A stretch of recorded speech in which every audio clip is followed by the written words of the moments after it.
of democracy that the world had tried to nourish and nurture after World War I. And, we thought about it and we said this problem of cybersecurity around the world fits that description. It's a global challenge. It's putting so many people at risk, but it's not the kind of problem that any government can solve by itself. And it's not the kind of problem that either the public or private sector can solve alone. So we developed an idea, a declaration of principles that we thought were really fundamental to the protection of cybersecurity. We brought it to Paris. We shared it with the French government. The government then took it and really led the way. But we supported it. And one of the things we did was encourage others to join in. And here it is, 2021, and 75 governments around the world have signed it. More than 1,000 entities overall have signed it. And I think it has helped really increase momentum for some of the important principles. And then interestingly, 6 months after it came into being, there was a terrible terrorist attack in Christchurch, New Zealand. And I just happened to be in New Zealand a few weeks afterwards, and Prime Minister Ardern wanted to seize the initiative and turn that tragedy into something that would bring some good to the world. And so we got to talking about whether we could replicate what had happened in the Paris call, but this time around the protection of the internet against that kind of violent extremism.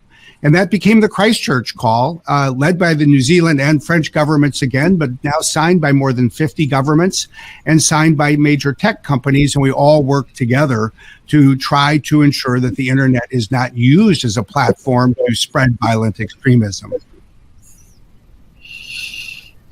And what about your competitors? I mean, how do you bring them to align? Yeah, that's an excellent point. One of the things that I think is so valuable about the Christchurch call is it has most of our competitors. Amazon is there, Google is there, Facebook and Twitter are there. And, it really stands for the proposition that, ironically in life, you people can focus so much on just winning tomorrow against your competitor. I think you lose sight of the broader ties that bind you together. And I think we have to strive to live in a world where you bring out the best in yourself by competing. We say we compete with some of the best athletes in the world. That's the nature of the tech sector. And yet there are days when we must set those differences aside and work together for a greater good. It is not always easy. The tech sector is such a rough and tumble, fast moving industry. But I think I always say to people at Microsoft, years from now when we're retired, my guess is we'll look back at our careers and we will be most proud of some of the things we did with our competitors.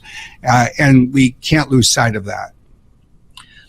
So that brings us to the question of international cooperation, which is very close to the heart of the BIS. I mean, as an international organization, the BIS has a broad membership and would very much like to act as a convener between its members to pursue common goals. I mean, in our case, that's global financial stability and supporting central banks in delivering on their mandates.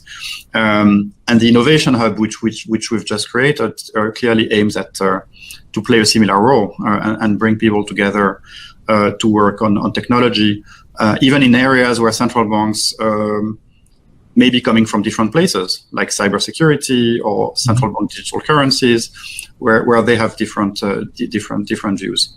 And so there is a lot we can learn from a global firm like Microsoft. And to start with, can big technology firms meet the diverse national preferences and interests of their customers? Say, privacy is probably a good example where you have vast differences in preferences. So how do you go around that? I think that this question is actually one of the most profound you can ask in the world today, because we live in this world where within a territory, a government is supreme. It rules. It sets the laws that govern every aspect within its territory. But we also live in a world where the most important problems are sometimes global. A virus or carbon doesn't respect borders. And so you need to solve problems in a way that looks beyond borders. Now, we also have the benefit of institutions that go beyond borders. Intergovernmental organizations are one of them. Private companies and NGOs are others. And so I think when you're in this kind of role, you have to really balance two things that are very different from each other. You have to start by identifying those causes and principles that are truly global. You have to ground yourself in them, and you have to find ways, I think, to bring people together around a bold ambition that they can find unifying and even inspiring. And at the same time, you have to respect the local needs of a community, of a market, or of a country and a government. So I think your point about privacy is a very good one. I think that fundamentally what we strive to do is identify certain privacy protections that we think are genuinely global, and we organize our business around them. But we also recognize that we have to localize the way we work, and we have to adapt in many instances to the needs and at times even the rules and laws of local countries. And only by doing both of these things, almost as these two layers together, I think, are we able to succeed. But, for me, the learning is when you can really figure out how to do that, that's when you unlock the potential to solve bigger problems around the world. But aren't there two sides to the same coin? That is, as a global company, you're well placed to reach customers everywhere and to achieve a global level playing field. But the same customers as citizens could see you as footloose and disconnected from local politics and less legitimate. I think that's a fair observation. And it's why I think those of us in the private sector always need to start with the recognition that, frankly, governments lead, we follow.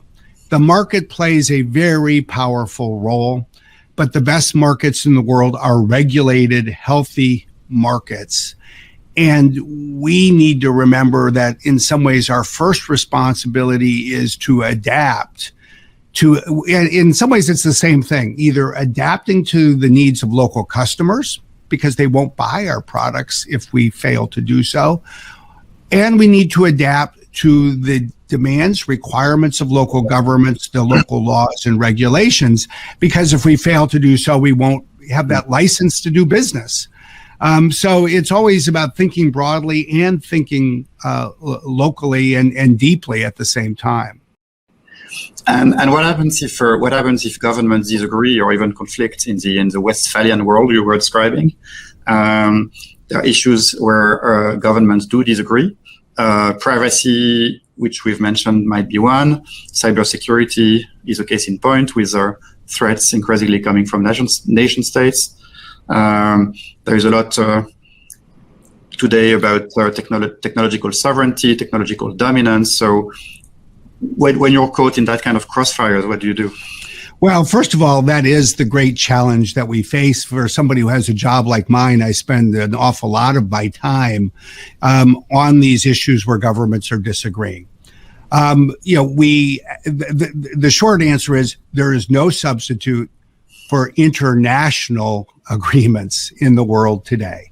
Almost every issue that we face where we see these divergences, I think the ultimate aspiration should be to pursue approaches that will create some consensus across borders between governments. I think that often starts at more of a regional level. That's one of the reasons the European Union is so influential. They have that capacity to first think as a continent, and then we can build on that to think as a planet. And it's why, an organization like the BIS is so important as well.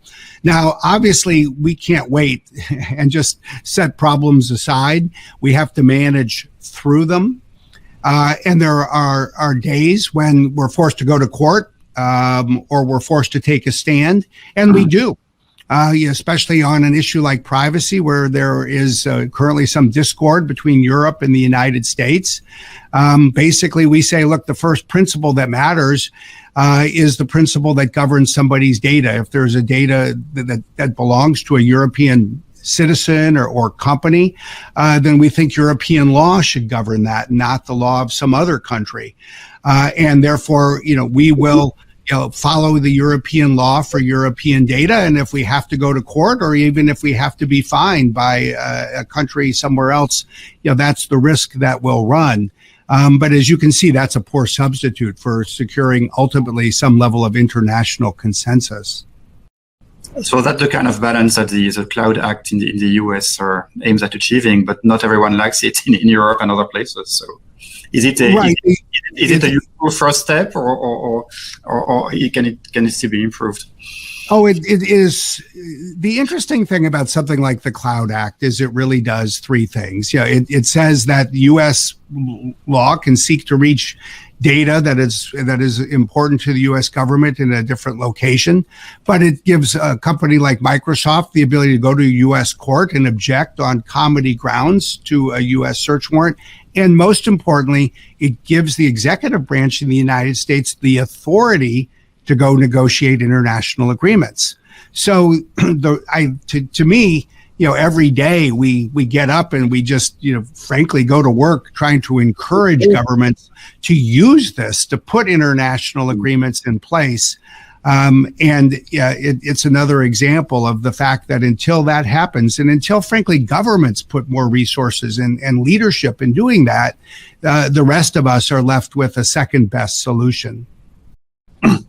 I think we at the BIS, we have no competence when it comes to data regulation, but we would certainly agree that there is no substitute to cooperation between governments, and that's what we can support and we can help, but that has to take place, and at the end it's a political discussion, and it has to be. Yes, clearly. So, Brad, can I take you one step closer to what the BIS does, which is finance? And there has been much discussion recently on the role of big tech companies in finance. And it seems that the old dividing line between banking and commerce is increasingly being blurred. The BIS has written a lot on this issue and on how big tech stepping into finance can change regulatory approaches. And we've seen new initiatives such as Facebook's DM putting the whole discussion under a sharper focus and triggering strong political and regulatory reactions. So let me start with the question of data, which is a key commodity in today's finance. Tech firms have become the custodians of the world's data, including data from governments and from central banks. How can you ensure that you remain trustworthy as a custodian? Well, first of all, I think that the question itself is really important, and I've often talked with our employees at Microsoft by analogizing to the role of banks. People need to have confidence in order to deposit their money with banks. They need to have confidence to deposit their data with tech companies and other institutions that have access to it. And I think when you frame it that way, what immediately becomes apparent, at least to me, is that tech companies will sustain that level of trust only by two things. The first is the companies themselves have to act in a trustworthy way. And I think that means that we need to be principled. We need to define our principles. We need to then be public about them. We need to explain them. At Microsoft, we sort of start with this concept that we are the stewards of our customers' data. We are not the owners of it. And we don't have an unlimited license to use it however we wish. We need to be responsive and responsible to our customers. And that also requires a huge amount of transparency, that we not only say what we want to do, but we show people, and we have transparency reports that in part go to showing how we work. But I also think that it would be, frankly, unrealistic and even naive for tech companies or anybody else to think that we can sustain the world's trust in the management of data through the goodwill and good deeds of companies alone. For the same reason that history has shown that financial markets need to be regulated in order to be stable and trustworthy, technology and data needs to be regulated as well. Privacy needs to be regulated. It needs to be governed by the rule of law. This is why we've been an advocate now for 16 years in the United States of adopting a strong national privacy law. I think that until we get both responsible private sector action and strong laws around the world, we're going to be operating at sort of a trust deficit when it comes to how people think about data. But regulation tends to operate in silos, which is as much an issue for us on the regulatory side than it is for the industry. And one might argue that the line between financial regulation and data regulation, or even antitrust or competition regulation, is also being blurred.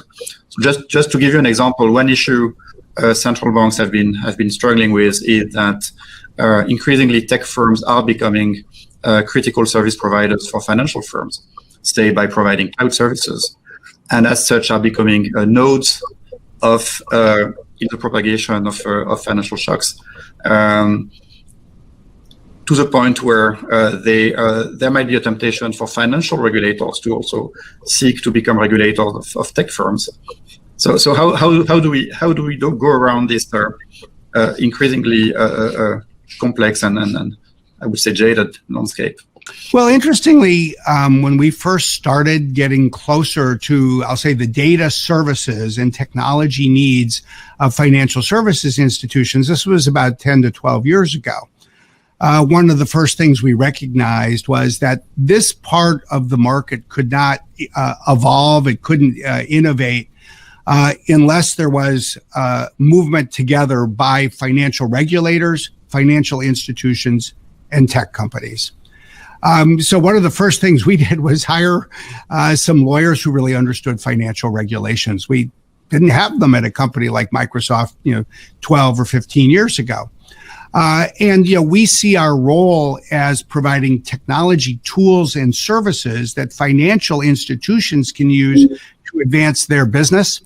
But oftentimes I find myself traveling in the days when I can at least travel in person and meeting with the head of a central bank and talking about the need for, say, local regulations to move forward, to think about the role of cloud services, to do so, I think, always with this first principle or set of principles around protecting the integrity of our financial markets, but making it easier for the institutions themselves, the banks, the other institutions, to put this technology to work, and then for us, to provide those technology tools in an appropriate way.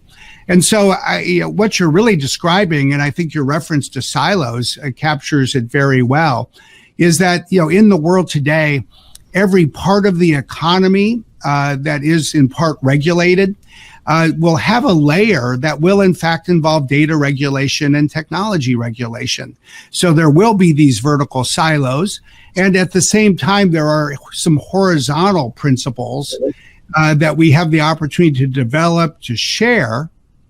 And it doesn't mean they'll all be applied the same way across every part of the economy, but I think there are real opportunities for every part of the economy to benefit, so to speak, from each other's experience.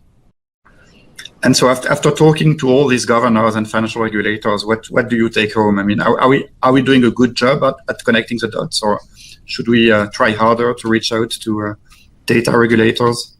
Well, I mostly have been encouraged. I think that one of the things that has been interesting to me, and perhaps would not be surprising to the people who are watching this, but it was to me initially, was that the financial institutions were reluctant to move ahead of the regulators. When you come from the world of technology, you basically grow up in a world where the market is moving and then the regulators try to catch up. But the first thing that we learned was that the regulators in some instances really needed to move ahead of, say, the banks themselves. And that really required a different kind of conversation. And we've seen that kind of conversation spread around the world.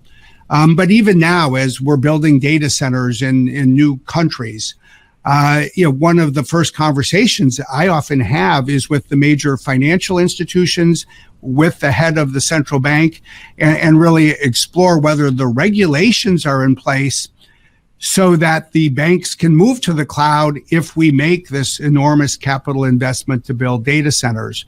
The path is clear. I mean, we're no longer in a place where you're doing it for the first time. So it is easier for people to learn from others' experiences. But that wave has not yet run its course. It's still moving around the world. No, and a fascinating playing ground today is payments, right? Where regulators have been pushed by tech firms, and they are now kind of taking the lead and trying to take back control in different ways in different countries to form a vision of where the payment industry should go. Which brings me to what may sound as a provocative question, but can tech firms be trusted to issue money? Is that the place where Microsoft would go? It is not a place where we have gone, and I don't think it's a place we will go. When Facebook launched its initiative, you referred to that a few minutes ago, we were not part of that. I think that the first question that the world needs to ask is the world served best when private companies issue their own currency? And there's plenty of examples in history, including from the history of the United States, when there were currencies that were issued by private actors or they were issued by states rather than our national government. Really just speaking for myself, I believe that the world is best served when currencies are issued, backed by, and regulated by governments. I think, for any good or service in the world, we have the opportunity to ask, is it really best pursued as a public good or as a private good? And I just think, given the fact that when you issue currency, you create a money supply, the money supply, I think, almost uniquely needs to be managed by an entity that is responsible to the public and thinks really only about the public interest, and that it means governments. I think it needs to be managed by an institution that has the right kind of regulatory authority. So I'm not a big fan myself of encouraging or asking or wanting us to participate in the issuing of currency. I think that the world has been better served by what has been a movement over actually centuries to put that in the hands of governments. Yeah, I guess the balance we'll have to strike in the coming years will be to have this sense of sovereignty of money that you were describing, while at the same time not losing the benefits of innovation, which is best provided by the private sector. Yeah, there's plenty of room for a company like Microsoft to create technology tools that facilitate payments. To create so-called commerce systems that can, put technology to work in some ways to do what it does best, which is take some of the friction out of a market to lower the costs of providing a service and creating these enormous economies of scale that technology can put to work. So that is something that we do, and we do it for our customers. We certainly create technology that we hope that the world's financial institutions will want to procure from us and put to work. And while at the same time, frankly, we want to make clear we're not a bank. We don't want to become a bank, and we don't want to compete with our customers who are banks. And we think that the financial markets of the world work best when they're regulated by governments and the currencies themselves are issued by and managed by and regulated by governments.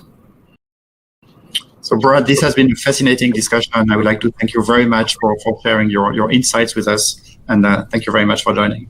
Thank you for what you're doing in the Innovation Hub, and thank you for what I know all of the people who are watching this do. One of the amazing things about money is it's, I guess, a little bit like data. The world would not move forward without it. So thank you very much. Thank you.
Before we went live, we were given the opportunity to register a disclaimer, so I'll take this opportunity to indicate that all of the views that I express are mine and do not represent the views of the decentralized protocol community by definition. Thanks, Joe. So next, I'd like to introduce Commissioner Hester Pierce of the United States Securities and Exchange Commission. So at the SEC, Hester is a leading voice for innovation in the US financial system. Among other things, she's argued for a safe harbor for blockchain token projects and for a regulatory framework that works well for decentralized applications. Hester holds a JD from Yale and previously worked as a senior counsel for the US Senate Committee and in counsel roles at the SEC. Hester, thank you. We're very pleased to have you to bring your deep regulatory perspective to this panel. John, it's a delight to be here. And of course, I have to give my disclaimer, which is that my views don't represent necessarily those of the centralized U.S. Securities and Exchange Commission or my fellow commissioners. Thanks so much, Hester. So our third speaker is David Puth, who is the CEO of Center. Center governs the technology, policy, compliance, audit, and reserve standards for USD Coin, which is a dollar-based digital currency. David was previously CEO of CLS Group, the world's leading provider of FX settlement services. He was also a member of the New York Federal Reserve Foreign Exchange Committee, the Bank of England Joint Standing Committee, and, of course, close to our hearts, former chairman of the BIS Markets Participants Group. David brings the inimitable perspective of someone who knows both CeFi and DeFi. Thanks so much for joining us, David. Hey, John, it's great to be here. I've been deeply impressed with the work that the Innovation Hub is doing, and I'm very pleased to be part of this panel. My only disclaimer is that my views will reflect those of the views of Center, the company I represent, and I'm very pleased to be able to do so. Thank you. Thanks, David. And fourth, let me introduce Sheila Warren. Sheila is head of blockchain and data policy and a member of the executive committee at the World Economic Forum. Sheila has been hugely influential in the debates on cryptocurrencies, blockchain applications, and central bank digital currencies, in particular by giving a voice to civil society and nonprofit organizations. Sheila has her JD from Harvard Law, and she began her career as a Wall Street attorney before turning to philanthropy and nonprofit tech. Sheila, we're really glad to have you here. Thanks for completing this excellent panel. Thanks so much, John. It's a pleasure to be here. I'm really looking forward to the conversation. So let's jump right into the first part of the discussion.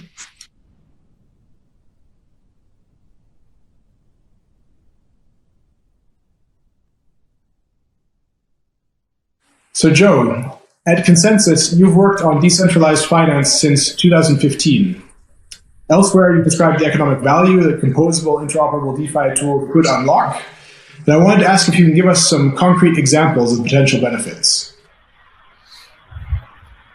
Thanks, Sean. So really, the first benefit is the foundation upon which DeFi is built, the decentralized protocol technology in the form of blockchain, essentially a next-generation architecture for databases.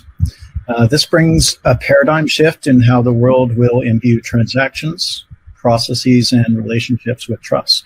So we're moving from millennia, essentially, of subjective trust systems to an automated objective trust infrastructure that is now possible. It's this new open trust foundation that enables entrepreneurs and technologists to do what they did with the web protocols. They essentially brought democratization and rapid innovation to a previously highly controlled space. And so they enabled anyone to have access to info, to publishing, e-commerce, social networking, and media globally.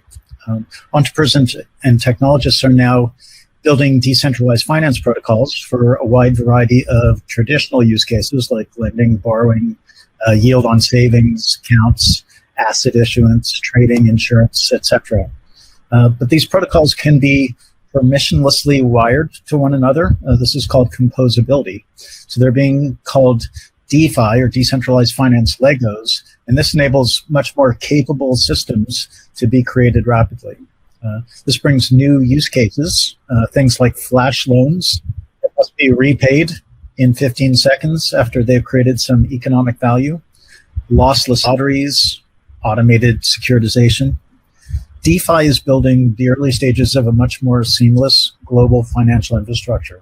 The current one is very siloed, with nation states linked by essentially correspondent banking relationships. Our planet is increasingly in need of systems shared across nation states on which companies in those nation states and the nation states themselves can transact and trust that the rule systems that mediate those transactions will be honored, will be automatically applied.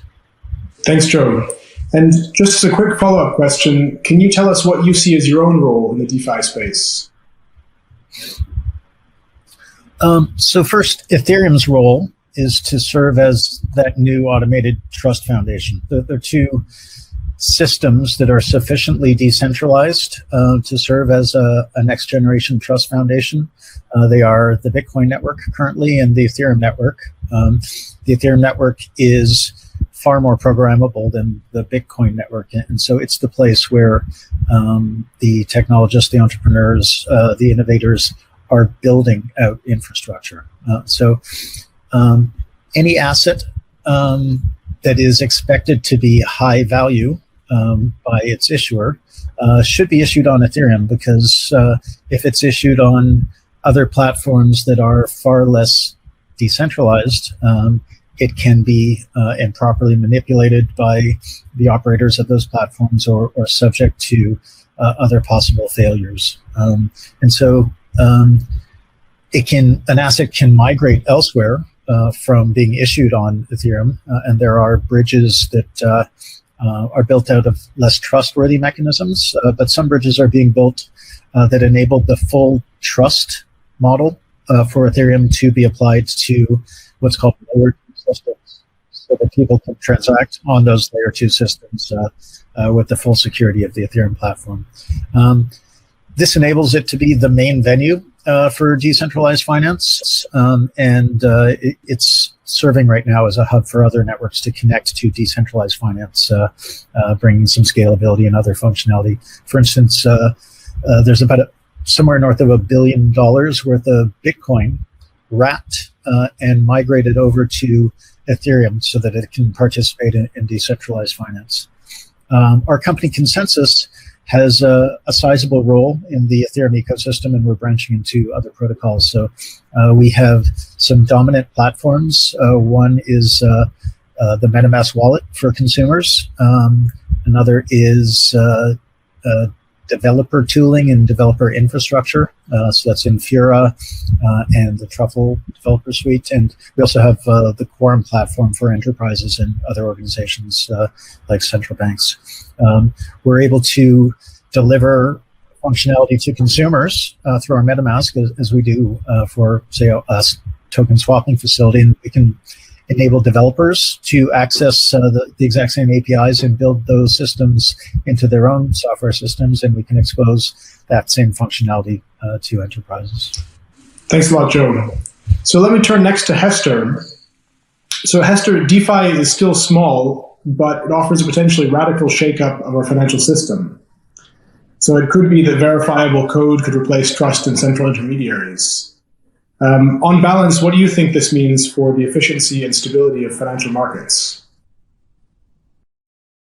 Well, I think it's difficult to tell at this point. I mean, I think there is some hopeful promise that it could help the resilience of the financial markets by moving away from centralized potential points of failure to a more distributed approach that means that no one particular point is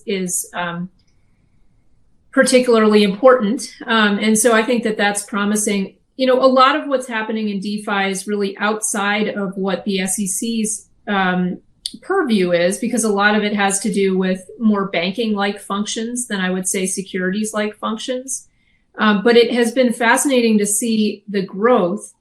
And so I think we, at this point, as regulators, you know, we're watching what's going on, and I think any kind of wholesale shift in the financial system will take quite a long time.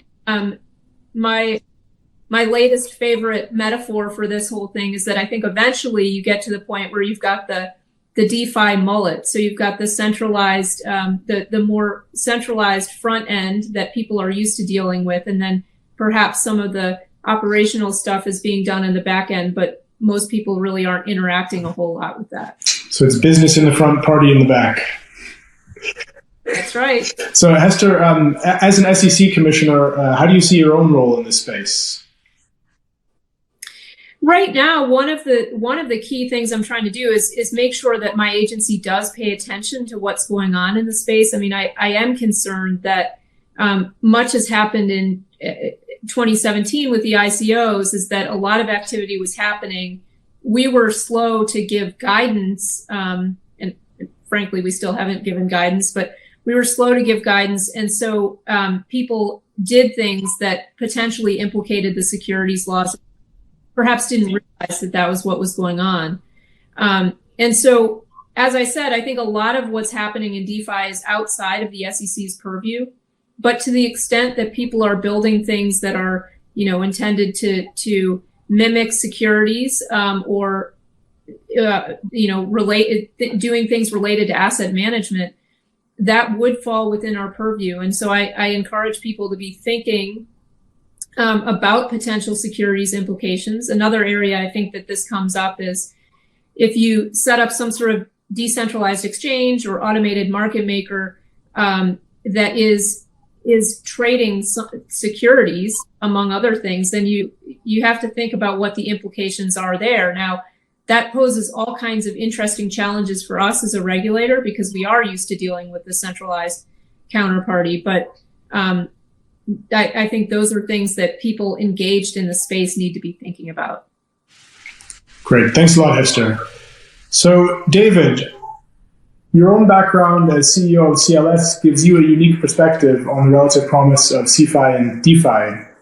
So what drew you to Center? What lessons do you think you can apply at Center? And how do you see your own role in this space? Well, if I look at the opportunity I had at CLS to work with both financial technology, payments and settlements, and eventually doing some work in the blockchain space, I think it was a great preparation for the opportunity that we have at Center to advance the mission of growing a global network of stablecoins commencing with USDC.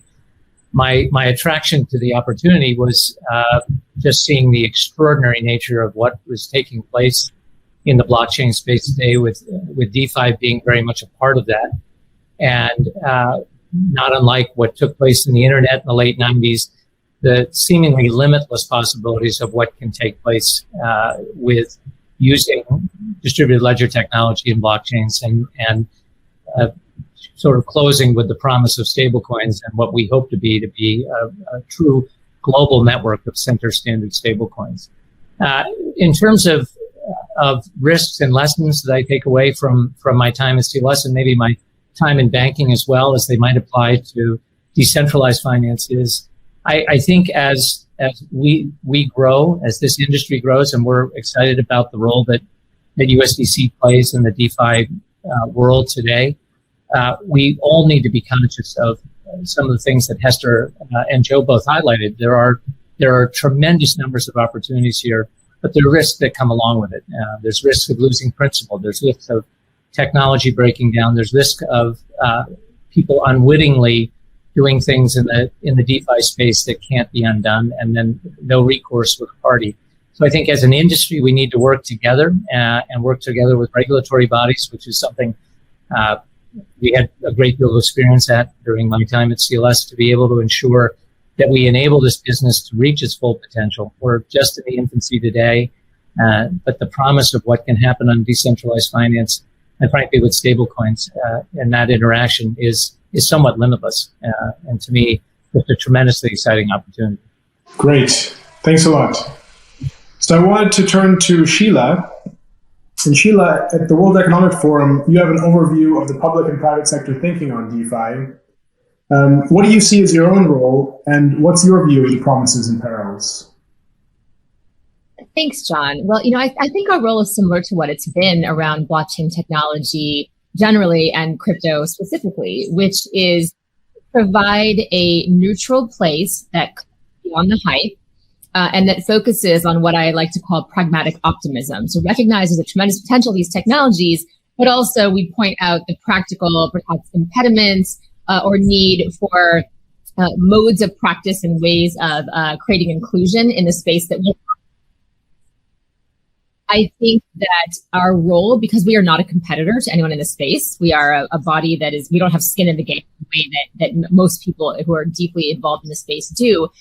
We are able to curate communities of practice that sit across stakeholder sets, that are global in nature or cut across different geographies.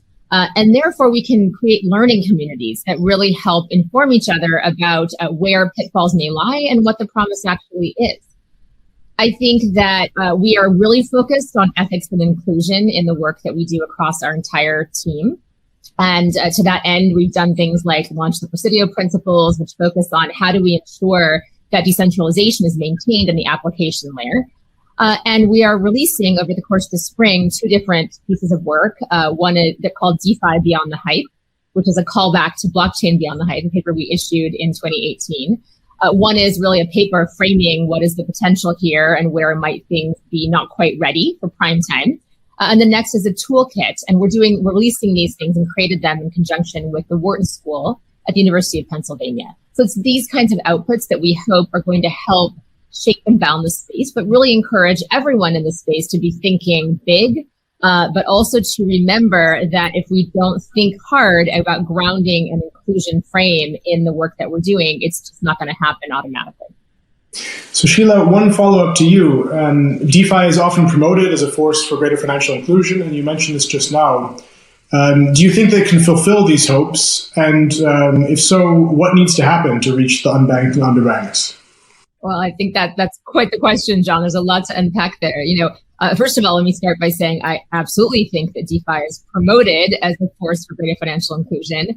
And I find a lot of those claims to be interesting. I believe in the potential very strongly, but I think a lot of people use that talking point, let's say, as a mechanism for claiming greater inclusion when they're actually not working.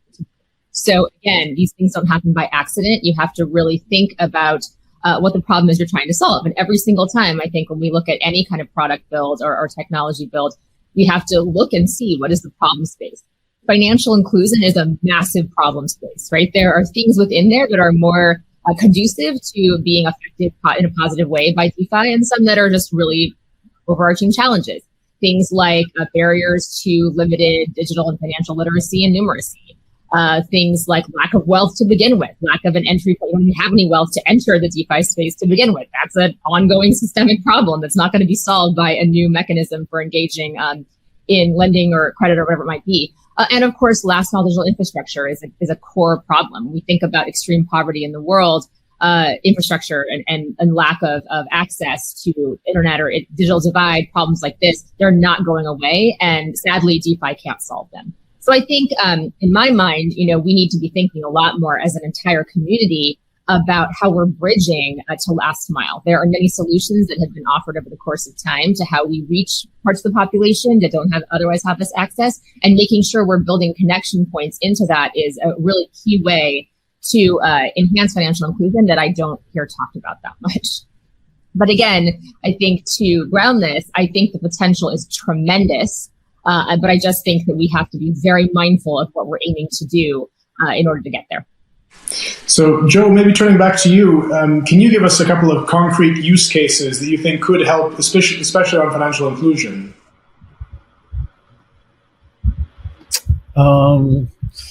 So I would agree with Sheila that in these early phases of development of the technology, it's sharp around the edges.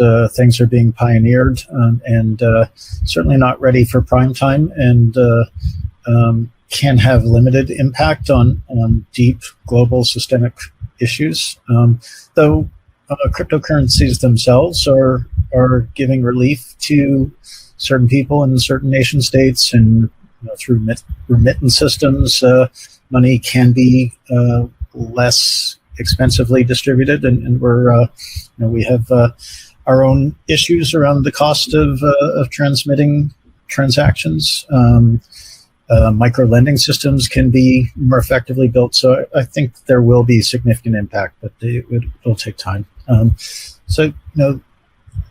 Payments themselves are being embraced by organizations like PayPal, Visa, Square, and they're doing that because the cost of a payment on average is around a little under 3%. But again, the cost to people who can't afford it can be closer to 5 and 10%. So payments will be a massive innovation, or already is. Self-custodying wallets are a massive innovation, where you don't need a custodian to handle your fungible tokens, your non-fungible tokens representing different things, art, real estate, etc. Identity in the form of decentralized identity, along with verifiable credentials to enable you to access things that are in need. Digital asset issuance and full lifecycle asset management is a big use case that can involve issuance of equities, bonds, derivatives, synthetics, automated portfolio optimization. The way we trade tokens, decentralized exchange, and different kinds of liquidity pools are going to become fairer, in my opinion, as we enable peer-to-peer trading, as we build systems that can't be front-run, credit, lending, borrowing, savings accounts with non-trivial yield in zero interest or negative interest environments. Insurance, a wide variety of different protocols are being developed, from parameterized insurance systems to automated payout mechanisms where machine-readable proof of an event can trigger a payout, either in a weather situation or perhaps failure of a smart contract, mutualized protection, crowdsourcing of capital in insurance, different custodial services, including decentralized custody using multi-party computation, real-time auditing, risk metrics, sensitivity analyses, forensics done on complete and immediately available information. I could go on, but I should probably stop. Thanks, Joe. That's certainly a great list of use cases, and we appreciate the insight on the concrete applications. So before we go to the next session, I just wanted to give Hester the floor once more and ask, Hester, which risks in DeFi worry you? We've talked a little bit about the risks, but is it primarily the risks about accountability? Is it that we don't know, who's accountable when things go wrong? Or which risks do you think we should be most concerned with? Well, I think that is a risk. I mean, it's an area that for us regulators who are used to dealing with a central counterparty to whom we can go, and to whom people using the service can go when there's a problem, that is certainly a risk. I think there are ways to deal with that risk. I mean, Joe just mentioned insurance. You could set up a system to mutualize losses in that kind of a scenario. But I think another risk from my perspective is that often people aren't really thinking about regulation until there's actually a problem. And then when there is a problem, they really want there to be a regulator to go to, and they really want there to be a way to reverse the bad thing that happened. And in the case of DeFi, there may be neither. And that could be really problematic for people, and they'll only find out about it, or they'll only really focus their thinking on that point when something does happen. So I think that's something that both we as regulators and people using these DeFi services need to be thinking about. Great, thanks. So I think that we're ready to go to the second part of our session.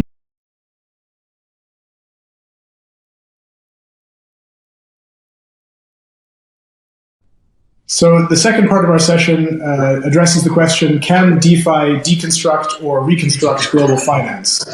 So I think we're particularly interested in the connections between the centralized and the new decentralized systems. So maybe here I'll start with Sheila.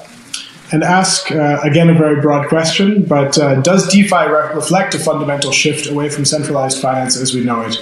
Or is it just another high-yield asset class? I would say it's both. I think that's not dissimilar from, well, let's analogize to Bitcoin. I said before, and I realize it's blasphemy in some circles, I think one of the least interesting things about Bitcoin is its price.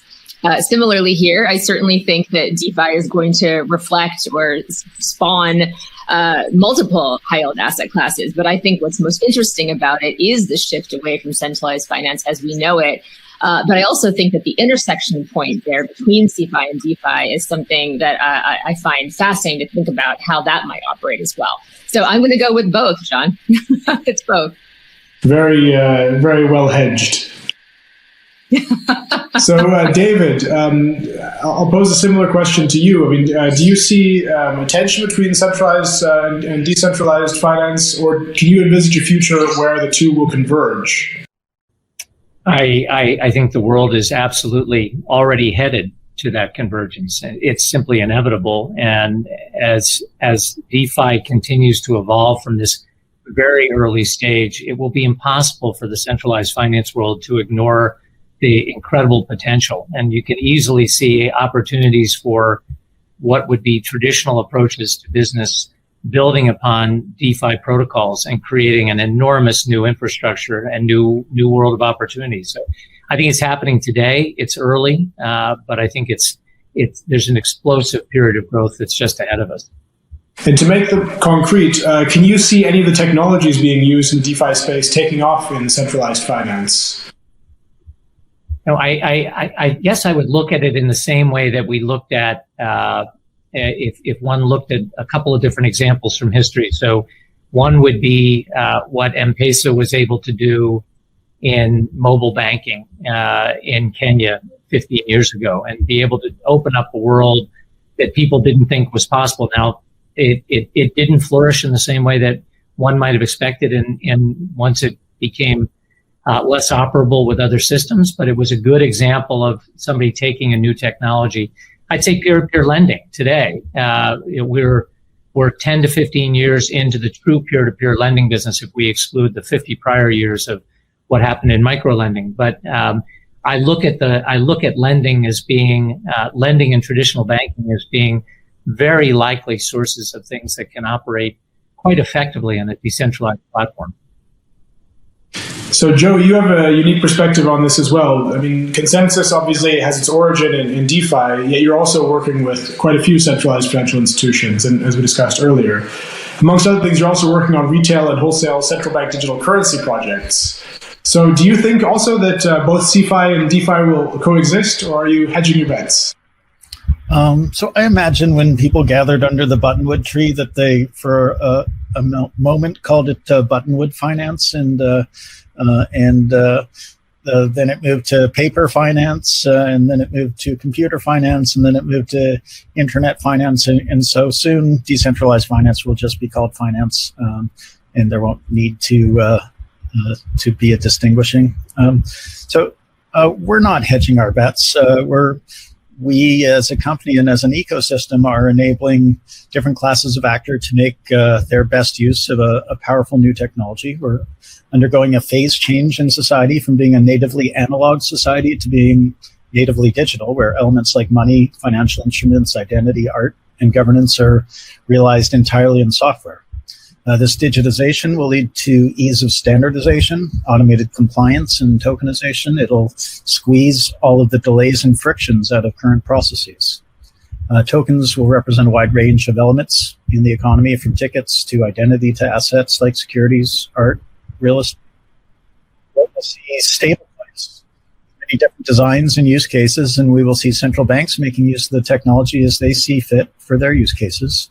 Some wholesale, like cross-border payments, and some retail, and we're working with 6 central banks currently to help pioneer and pilot some of those systems.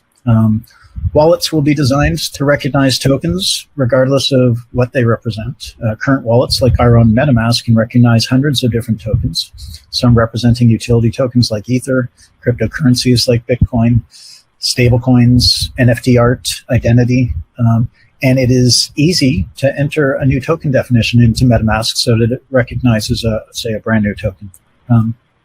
CBDCs will have more utility if they can be used on different networks. And we see on Ethereum that so many tokens from different networks are being wrapped so that they can participate in DeFi, which sits largely on Ethereum. As I indicated before, there's more than $1 billion worth of Bitcoin wrapped in living and participating in DeFi on Ethereum. It may be the case that it will be hard to stop CBDCs from being wrapped and appearing, being usable and tradable on Ethereum. So there will be many different use cases that are best served by different systems, different financial instruments, and the world will be far better served by optionality.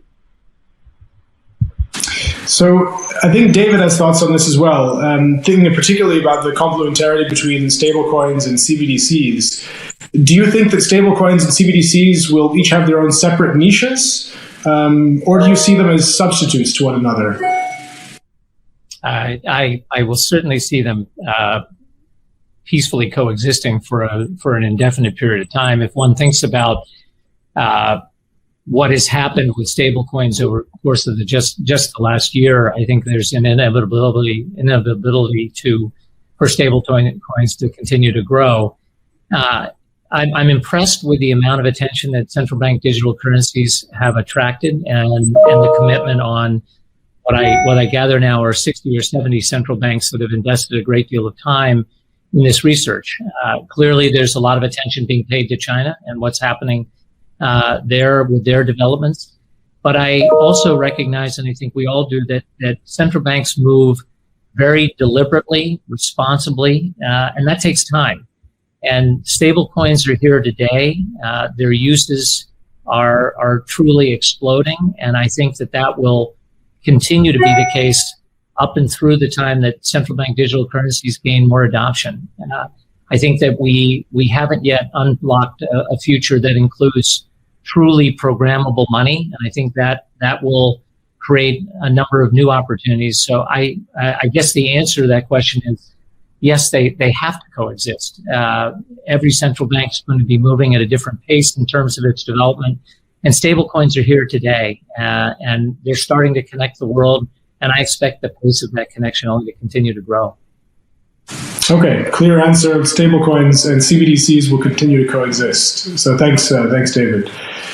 To Sheila, I think that the conversation on stablecoins and central bank digital currencies, it also opens up another very broad conversation on transactions data and the privacy around the data that these instruments will generate. So can you tell us a little bit about your thoughts on data privacy and kind of the values conversation that societies need to have about this? Yeah, that's a whole nother session, right? But I think as a general matter, I think it's really important to recognize that we tend to ground this conversation in notions of privacy. And privacy is a very culturally specifically understood concept. And so one thing at the forum that we're really encouraging is for our stakeholders to move beyond definitions of privacy, recognizing their importance in the ecosystem, but thinking about what is data's intended purpose and actual purpose.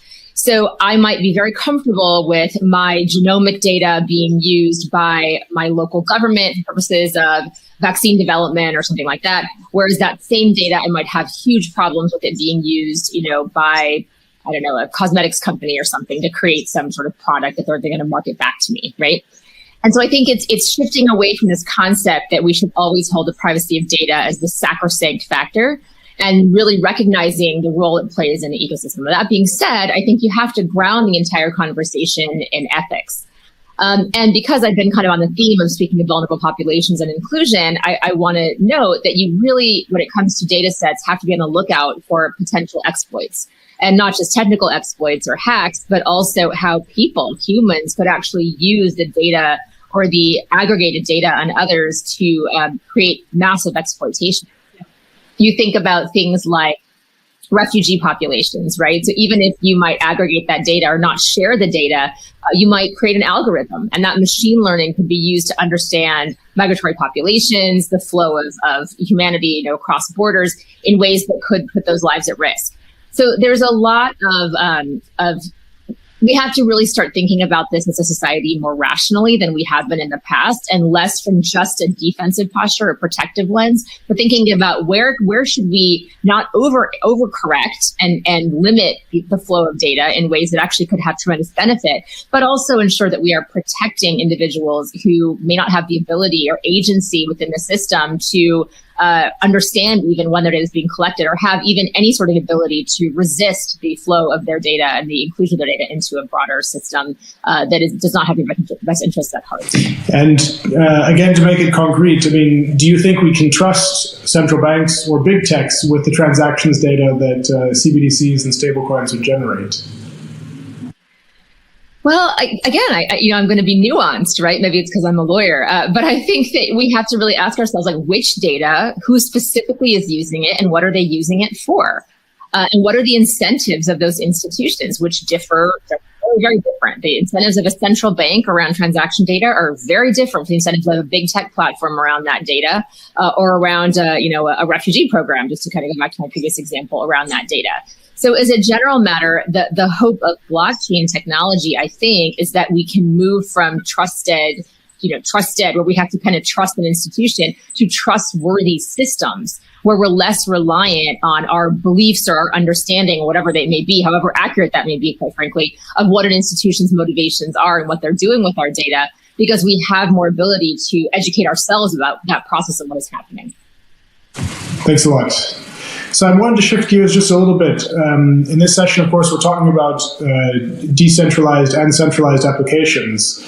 And again, getting back to regulation, our current system, of course, is built around centralized intermediaries. And in the United States, of course, there's a strong edifice of rules for markets.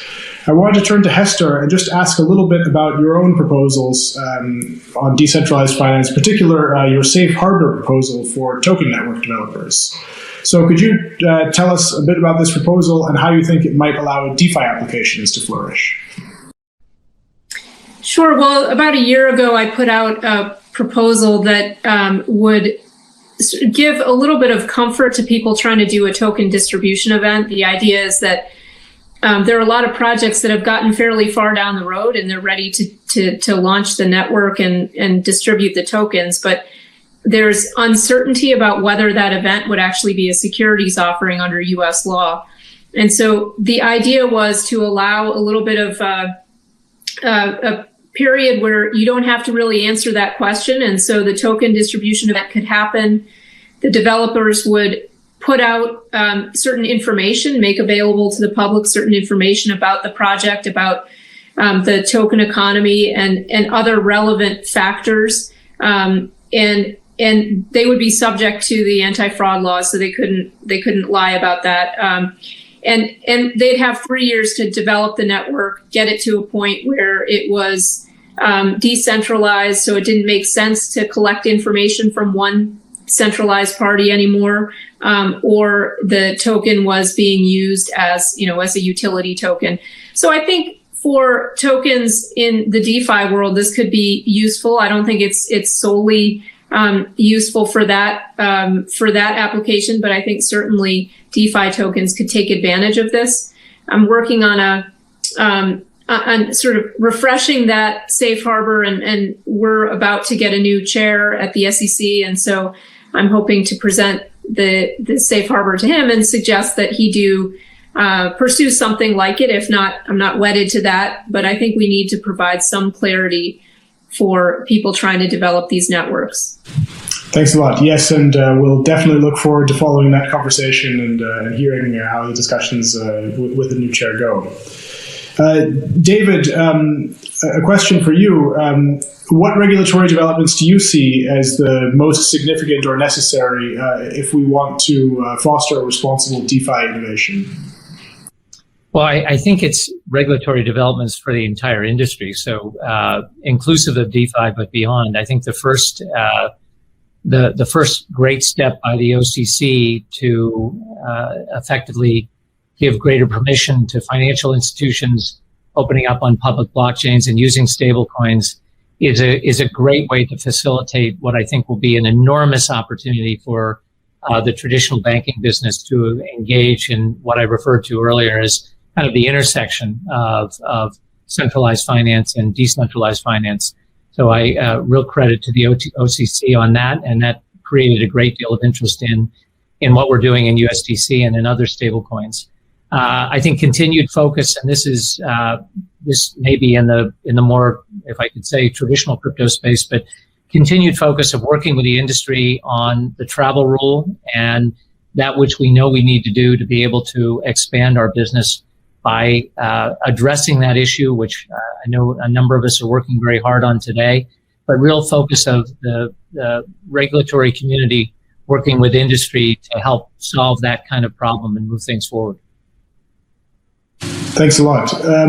Joe, a question to you on regulation. So we've seen in practice that there can, of course, be risks in DeFi from misconfigurations, adversarial attacks, and perhaps paradoxically for something that's decentralized, also external dependencies on central parties. So do you think that we need regulation to address these risks? And if so, how? So blockchain technology and decentralized protocol technology in general are essentially next generation database technology. They add trustworthiness to shared data and processes. Globally, different societies and economies will have to decide whether and how they want to embrace this technology. But regardless of which political philosophies a country organizes itself under, increasing the level of trust in many systems, whether partially or massively decentralized systems, will, I believe, be beneficial. The internet and web technologies and protocols have always been decentralized and unregulated. You might argue that certainly electronic components are regulated, but the bigger systems themselves are largely unregulated and were built by groups that had self-organization. It was the uses of those technologies that were appropriately subject to regulation, e.g. banking, payment systems, media, and many other niches. So the trust characteristic of blockchain comes from and is maximized by maximal decentralization. The more independent actors validating transactions on these systems, the more trustworthy these systems will be. Externally regulating the technology would necessarily centralize the technology. And it is important to note that technologists and the regulators have the same overarching goal, to build better systems that serve more people better. So yes, regulators should look to regulate uses of the technologies, but not the technology itself. It is important to note that this disruptive technology is premised on designing protocols that are essentially self-policing, or having protocols police other protocols. A rapid innovation cycle of build, use, break, fix has been underway for a long time in our ecosystem, and that is the only way that highest quality hardened systems can emerge to transform how we build financial, economic, social, and political systems. These systems are just too complex, and the innovation is moving too rapidly for regulators to stay on top of things in real time. Regulators of the future, however, will want to understand the technology deeply and contribute to its evolution. It is all open source technology and driven by open collaborative communities, and I guess there will be a role for separate regulation, but ideally the two communities come together in intimate collaboration. And Joe, where would you recommend that regulators focus their efforts? I'm not sure I want to give regulators any sort of directives. We have seen some exciting innovations. 2017 brought token launches, and certainly there was a lot of problems caused by information asymmetries and terrible projects and corrupt projects. but if you actually look, many of those projects, or many of the good projects, have really thrived and have become important pieces of the decentralized finance and other aspects of the ecosystem. So essentially, it's such a rapidly moving ecosystem that regulators should absolutely pay lots of attention, and we've been happy to work with regulators in different countries for a very long time. We're always happy to foster adoption. Well, regulators are certainly paying attention, I think. But thanks. I appreciate your insights on that. And moving back to Hester, Joe mentioned something about, different societies will take different approaches. And this, of course, applies to their regulatory frameworks and the rules they decide. But do you see a need for greater international policy coordination? And how are you promoting this in practice? Well, I think this is an area where regulators are talking with their international counterparts. Certainly there's a lot to learn from different approaches that different places take, and I think that's important. We're not going to get to a place where we're all singing from the same songbook, I don't think, because of the thing that Joe mentioned, which is that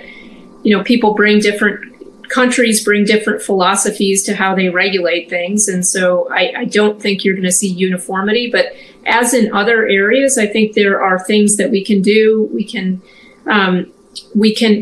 be conscious of the limitations of our jurisdiction, something that, frankly, the SEC hasn't always done that well. But we can also do something which the SEC has done in other areas, which is allow for substituted compliance, so that if actors are complying with their home country's rules, and those rules have sort of the same end objective as ours, we can give deference to those rules. So there are things that we can do, but I think in general, where most of the international benefit is learning from one another, sharing ideas about how to approach some of these new regulatory challenges. David, I think you have a good perspective on this as well. What do you think about the need for international policy coordination in this area? Where do you think that regulators should be in dialogue or working together? Well, there's simply no question that dialogue, and I think it's starting today, but needs to be accelerated.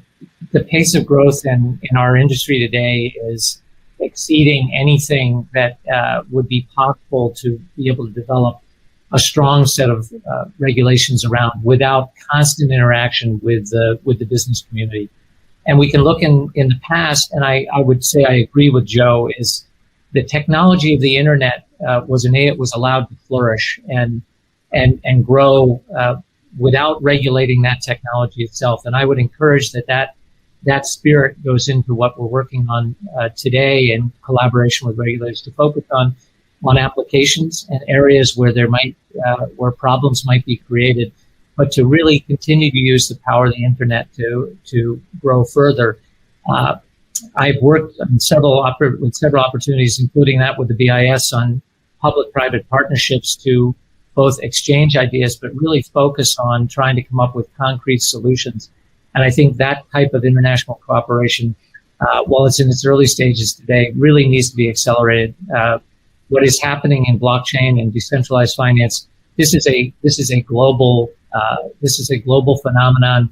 It's not going to slow, and we need the regulatory community to be working together to help enable safe applications of the practices that we're all involved with today. Thanks. Sheila, it'd be great to get your perspective on this as well. What do you think of the need for international policy coordination, and do you see any risks of regulatory fragmentation, particularly in light of some of the societal objectives we have for finance? Well, unsurprisingly, I think that international coordination and multi-stakeholder collaboration are critically important. That's really kind of the bread and butter of the forum and how we think about approaching most problem spaces. I do think that there is a danger of regulatory fragmentation. I think we've already seen some of this in the more pure, cryptocurrency space. And so I guess I would encourage the coordination that we're talking about, which is something that we help facilitate behind the scenes on a somewhat regular basis. The one thing I want to note, John, that hasn't come up in anyone's comments is advice to regulators as a general matter. I think that we really need to be rethinking our fundamental notions of consumer protection as a society. I think we have a somewhat historically oriented view of who is a consumer and what protection really means in that space. And I think that decentralized finance, but also just things like GameStop and other kinds of things that have emerged recently are really challenging some of those notions around, again, how we balance empowering consumers and providing agency, which is something I think DeFi is oriented towards, while ensuring that we're not making it easier for people to engage in transactions that are going to be deeply problematic and hurtful to them financially.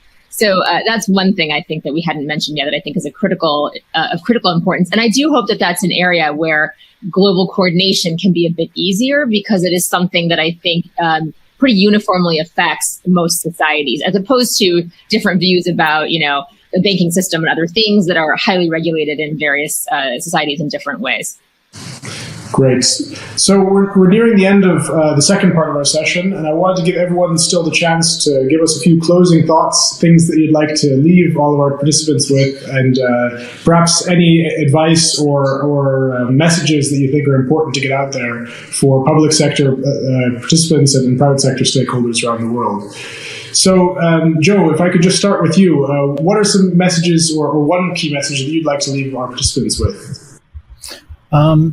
We're at an incredibly exciting time, an incredibly complicated moment in our history. We're arguably at the end of a 70-year debt supercycle. We are arguably seeing monetary systems or the monetary regime globally approaching an end of life or a transition period. We have this new invention. I would argue that this new invention isn't just a new technology, but it will bring a paradigm shift in how we structure our systems globally. It's the new trust foundation upon which we're building a new global financial infrastructure, which will enable us to re-architect systems. We're seeing significant adoption popularly of things like non-fungible tokens. We're seeing corporations starting to line their treasuries with cryptocurrencies because they are concerned about the issuance of more traditional forms of money. We're seeing zero interest rate, negative interest rate policies around the world, and we're seeing significant yields available in decentralized finance. And that's essentially based on supply and demand. And so there are a lot of things that people want to use cryptocurrencies for in the decentralized finance space, and people are willing to pay to borrow essentially in that space. And I would argue that we have years or decades ahead of us in affecting this paradigm shift, and the supply for the higher valued tokens will be highly in demand, and those supplies are well defined. And so I anticipate that it'll be interesting to see what supply and demand for these tokens look like for essentially a new foundational technology during a paradigm shift to a new economic age that's based on trust, automated trust. Thanks, Joe. So, Hester, if you wanted to give our participants a key message to close with, what would you say? Well, for the DeFi community, I would say, come talk to me. Tell me what it means to regulate the technology, to not regulate the technology, but to regulate the uses of it. Come talk to me about what that means in practice. For the CeFi world, I would say, don't try to employ regulation to stop DeFi from developing, but look for ways that you can interact with it to the extent that that's valuable for you. And you can then be part of the growth that's going on in that part of the economy. And then for regulators, I would say, go back to basics. Remember what it is you're there for. You're there to set up a good regulatory framework within which the citizens that you regulate are able to interact with one another, enter into transactions that are mutually beneficial to them. And so our role is not to step in and make decisions for people, but it's to set up a regulatory mechanism within which they can make the decisions that best serve themselves. Thanks, Esther. David, a key message for our participants. Great. Yes. Thanks, John. And again, thank you to hosting this great panel. I guess I would reflect back on the fact that more than 25 years ago, the internet ushered in an entirely new way of doing business for the world. And over the last 10 years, we've seen the next evolution of what distributed ledger technology and blockchain technology can do to create applications that really can open up an entirely new ways of doing business. And we're very much in the early stages of that, but encourage regulators to pay very close attention to this space because we are often moving forward. I think that goal of financial inclusion or using blockchain technology to enable greater financial inclusion is a very legitimate goal. We haven't scratched the surface on what that means or how we get there, but I think it will increasingly become a focus of the industry. And I look at what we're trying to do in stablecoins in general.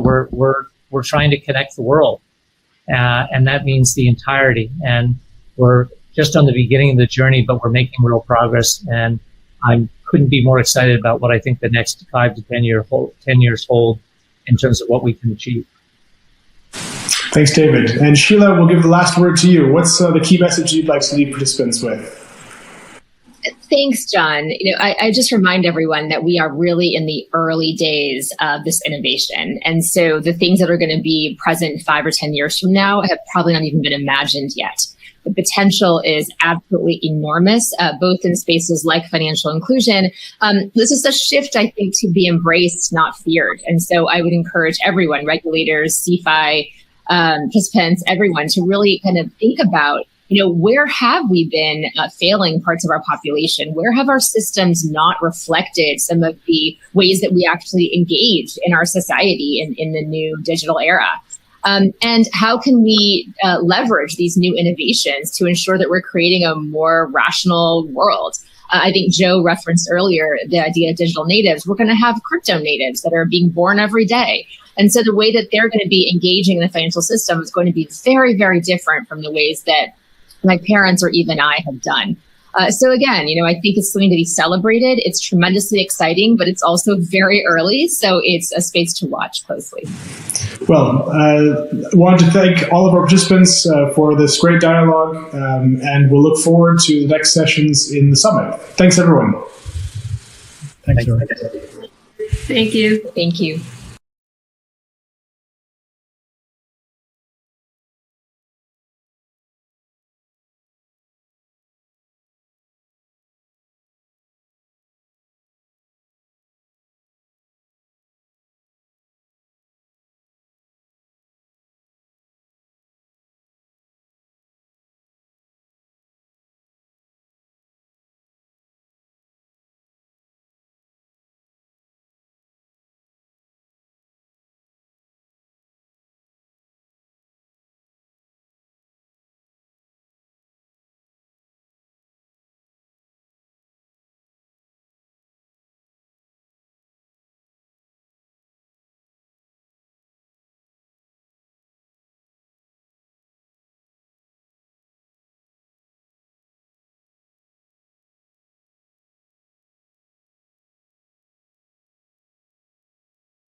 CBDC in a traditional payment system.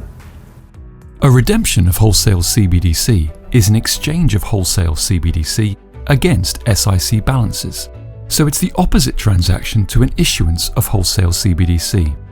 From the bank's and the central bank's perspective, the issuance and redemption of wholesale CBDC leaves the balance sheet size unchanged and only involves an asset or liability swap.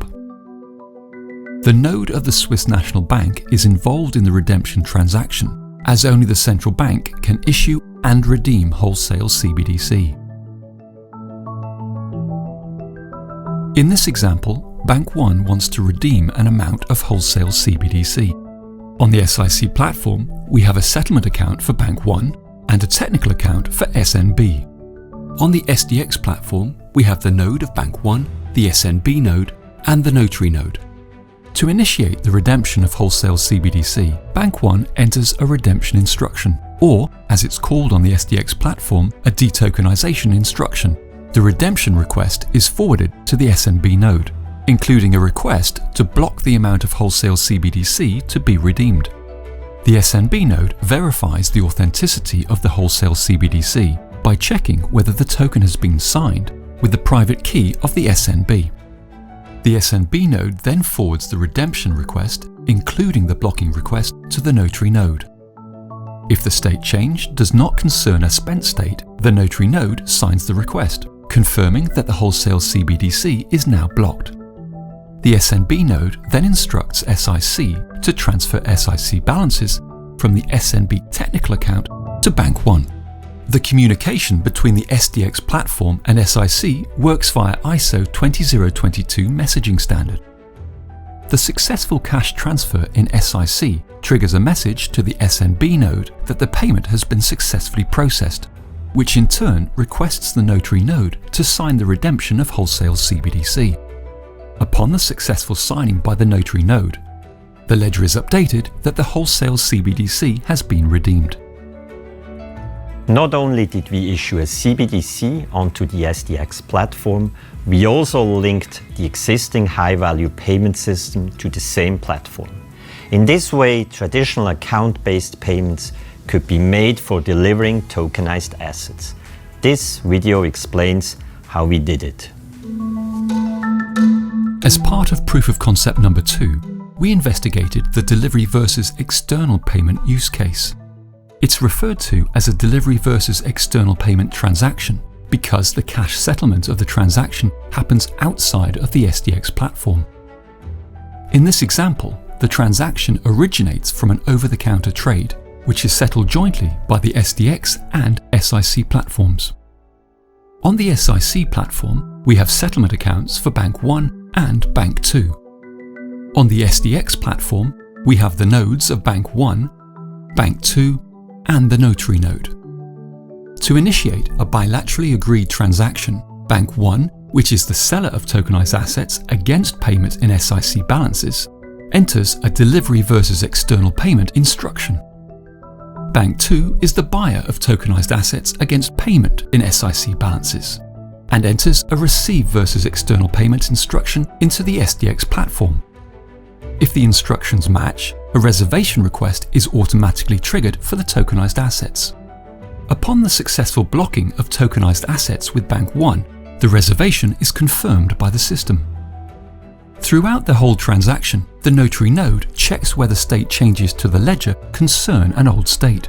In particular, it checks whether the tokenized assets involved in the transaction have not already been spent. If successful, the notary node signs the transaction. The SDX system then generates a payment ISO 20022 instruction to the SIC system. The instruction is a third-party system payment, which instructs the SIC system to transfer SIC balances from Bank 2 to Bank 1. Upon confirmation of the payment from the SIC system to the SDX system, the notary node signs the transfer of the blocked tokenized assets from Bank 1 to Bank 2. So what can we take away from Project Helvetia? Well, it's that central banks have options in how they can encourage innovation. Some options might be a good idea in theory, but not in practice, like my moustache. There's still more practical work before we really find out. But with our colleagues in central banks around the world, we're progressing all the time. Next up is Project Rio, our super fast data streaming project. This project focuses on monitoring of fast-paced financial markets.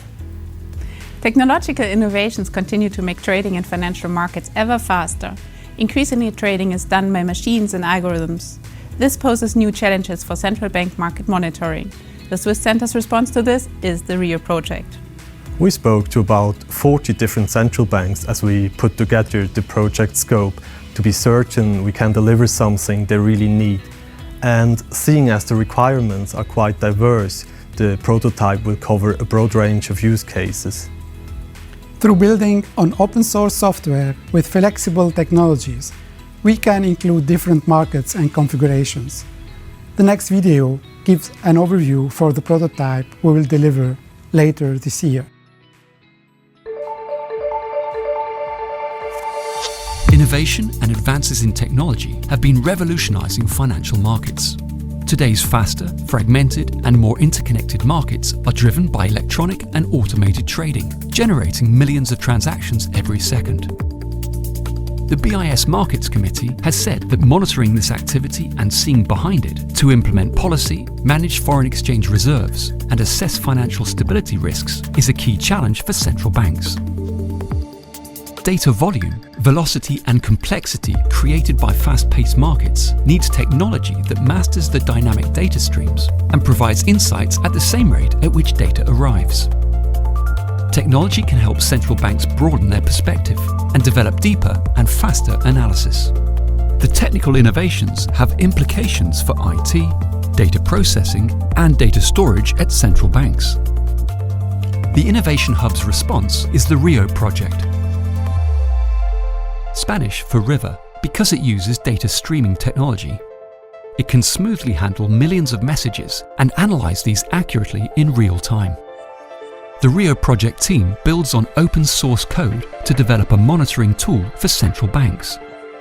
It's a tool that will pull millions of messages from multiple trading venues and can also scale to higher speeds to handle a huge diversity of different types of data and analysis. The monitoring tool will provide central banks with an overview of market quality and conditions via customized dashboards. Dashboard alerts, emails, or text messages inform users about unusual market dislocations, liquidity shortage, and volatility spikes. To build the prototype, the daily $2 trillion foreign exchange spot market was chosen. Significant volumes of electronic trading, ever faster speeds, and its critical importance to central banks makes it an obvious choice. The prototype ingests real-time financial data from the foreign exchange primary trading venues. Processing and analyzing this vast amount of data in real time is an event platform that houses stream processing engines.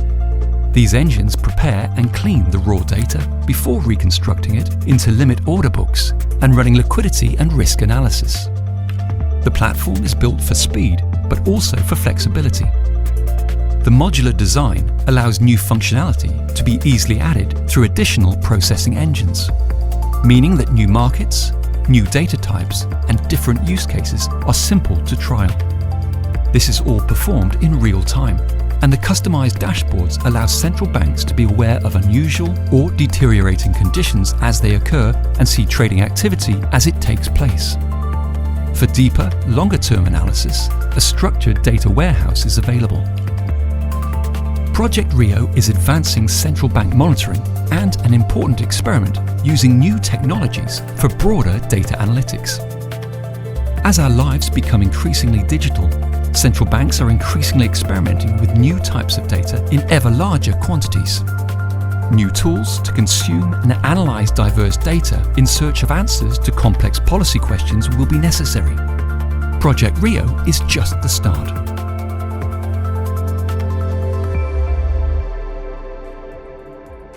That's a wrap. Yet, just as the Rio video said, this is just the beginning. Both projects are exploring new technologies with many uses for central banks. On the other side of this pandemic, we look forward to welcoming you in either Zurich or Basel. And if you can't wait, just send us an email for a virtual conversation. Together with our partners at the Swiss National Bank, other hub centers, and external technology firms, we are helping central banks proactively face today's challenges. The central bankers of the future will benefit from fine new tools, some Swiss-made. Enjoy the rest of the summit. Дякую вам, до побачення. Merci et au revoir. Danke und auf Wiedersehen. Vielen Dank und auf Wiedersehen. Teşekkürler. Hoşça kalın. Thank you and see you soon. Merci und bis bald. Tusind tak og farvel.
curve, if you will. And so we're playing in all areas. And one of the other things that we see that I think is an important part to mention in terms of the context is that as the different groups in the bank start to prioritize the data aspects of their business, the silos between the different teams are starting to come down. So you see more of a collaborative, coordinative effort between teams that maybe historically would not have worked so closely together. And I recognize it depends on how you're organized, but at the Bank of Canada, it would be the markets, the analytics teams, the IT teams, the knowledge teams, data, and even the external web is increasingly part of this value chain. If we could go to the next slide, please. So this is how we think about the world from an analytics solutions perspective, not particularly novel in terms of the fact that, you want some common platforms and common tools, and then you build your analytics solutions with the contextual data on top of that. But just a couple of things that I wanted to underscore. One is the presence of a data lake, a cloud-based data lake that we're implementing currently, and then also perhaps an overlooked aspect, but a feature that we consider part of the platform, and that is the way that we work, referred to in the styles, the Agile and DevOps. I know there's a lot of investment going on at the Bank of Canada, and I suspect that other central banks and organizations worldwide with respect to the recruitment of diverse perspectives, diverse knowledge, the development of technical skills. But our experience at the Bank of Canada has been that the way that we deploy those skills, the way we work together, is equally important as those things in terms of fulfilling our analytics future. Next slide, please.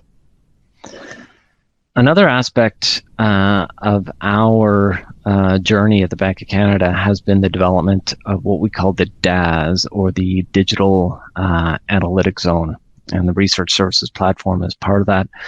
And so that is a cloud-based, segregated environment, suitable up to a certain sensitivity level, but it's a self-contained team. So to the extent that you want to onboard users or deploy new technologies within that particular environment, this team of 7, not all completely dedicated to this effort, but this team does it all.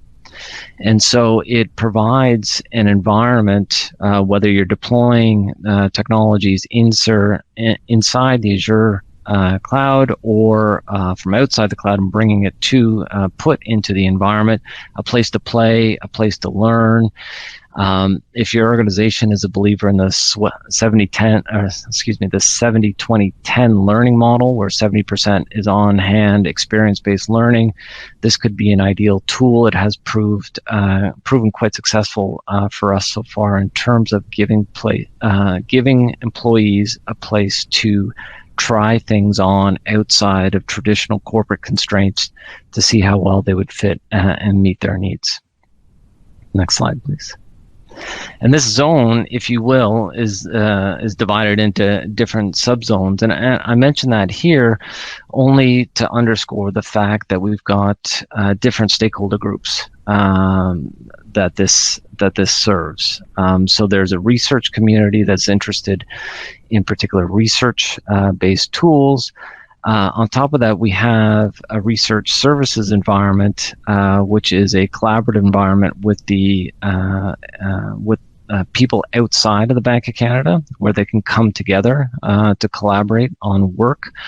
There's a space for IT as well, and a space for specific data science, machine learning type experiments. And so a lot of the experimental work on the data science side is actually taking place inside this particular zone before we get to, hopefully we'll see in the future, an operational production type environment. Next slide, please. So looking ahead, like many organizations, I suspect the key challenge is just keeping pace with the business. There's a lot of experiments, a lot of pilots underway. The goal, of course, is to see how many of these we can get into operations. But I think that invites another question, and that is, at least from the machine learning standpoint, is how big will the end state footprint be? That is currently an unknown for us. We're just dabbling in the space. There's a lot of enthusiasm, but to the extent that it is a very large footprint, I think it will start to introduce some questions around governance.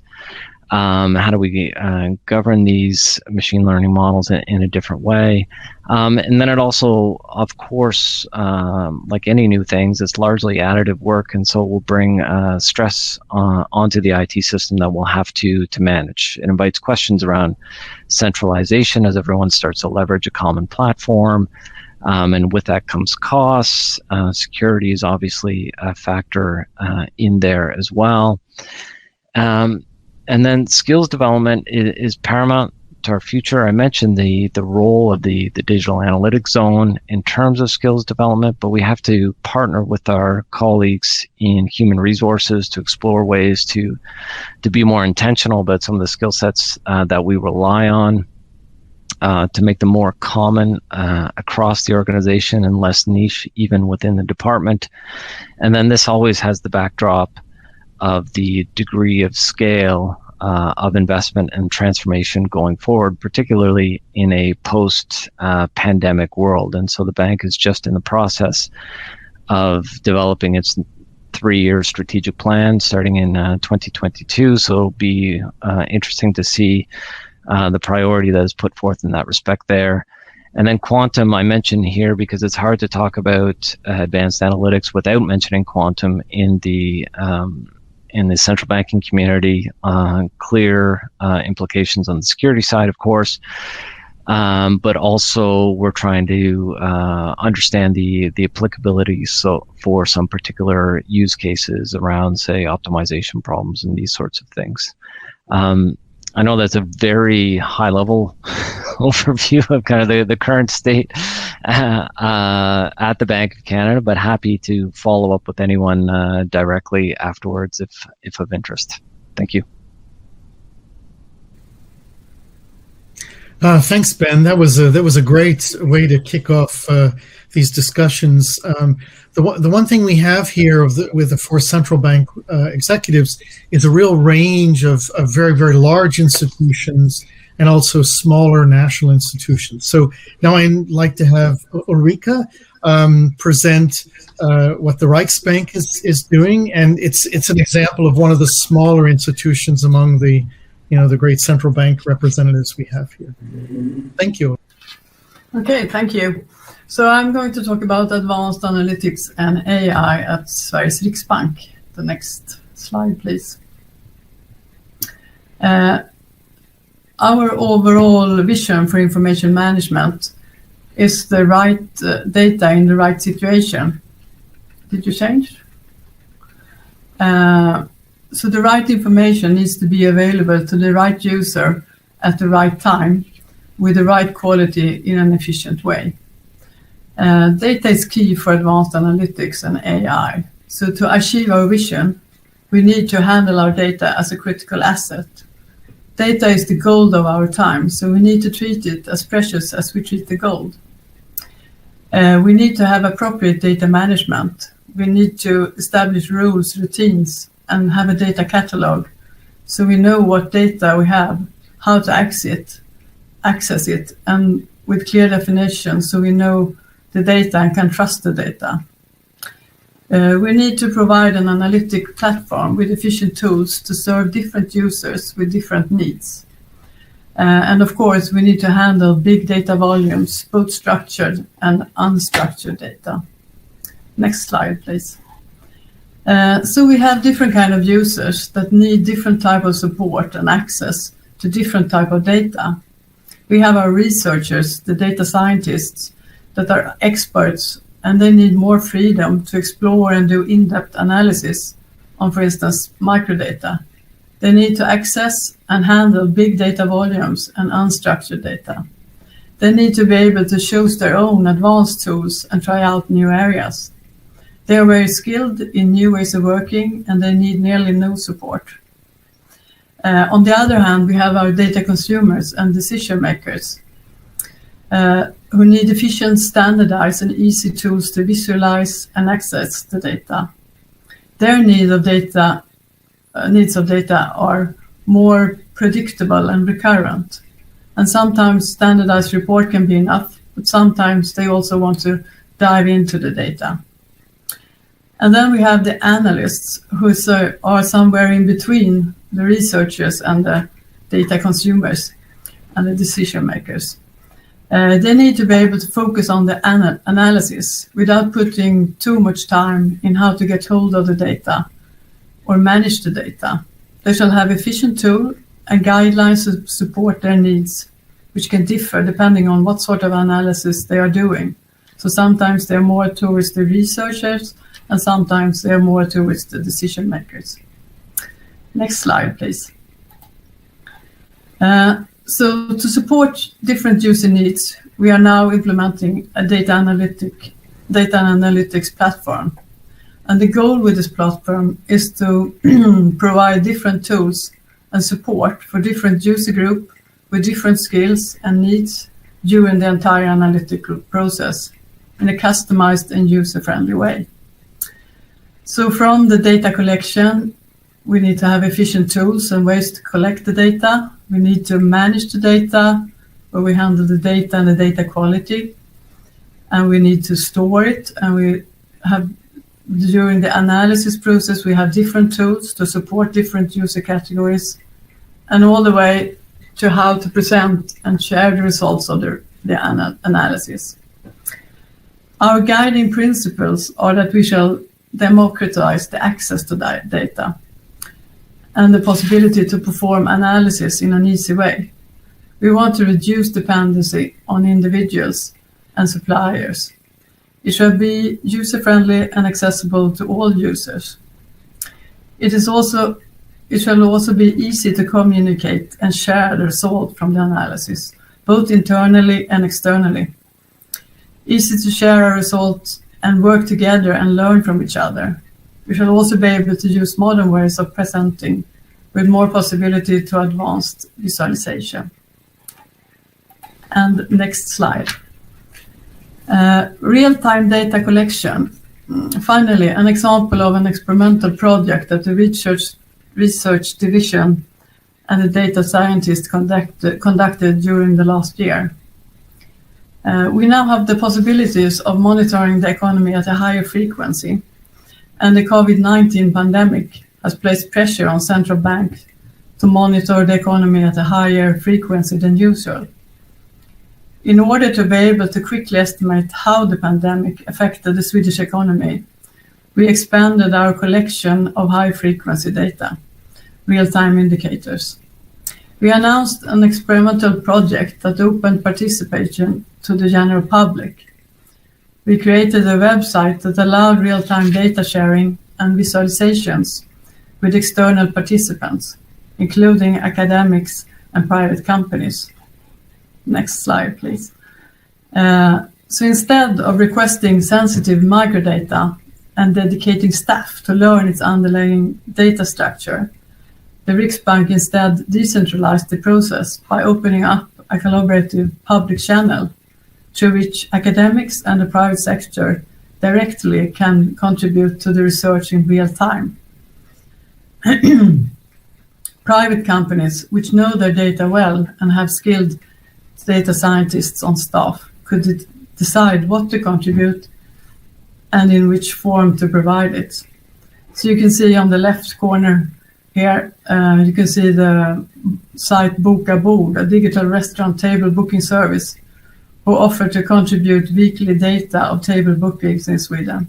So you can see the drop in table bookings in March last year. And there are other examples here too.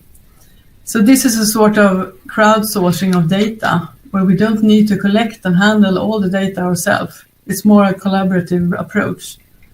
And you can find more about it if you follow the link at the right bottom side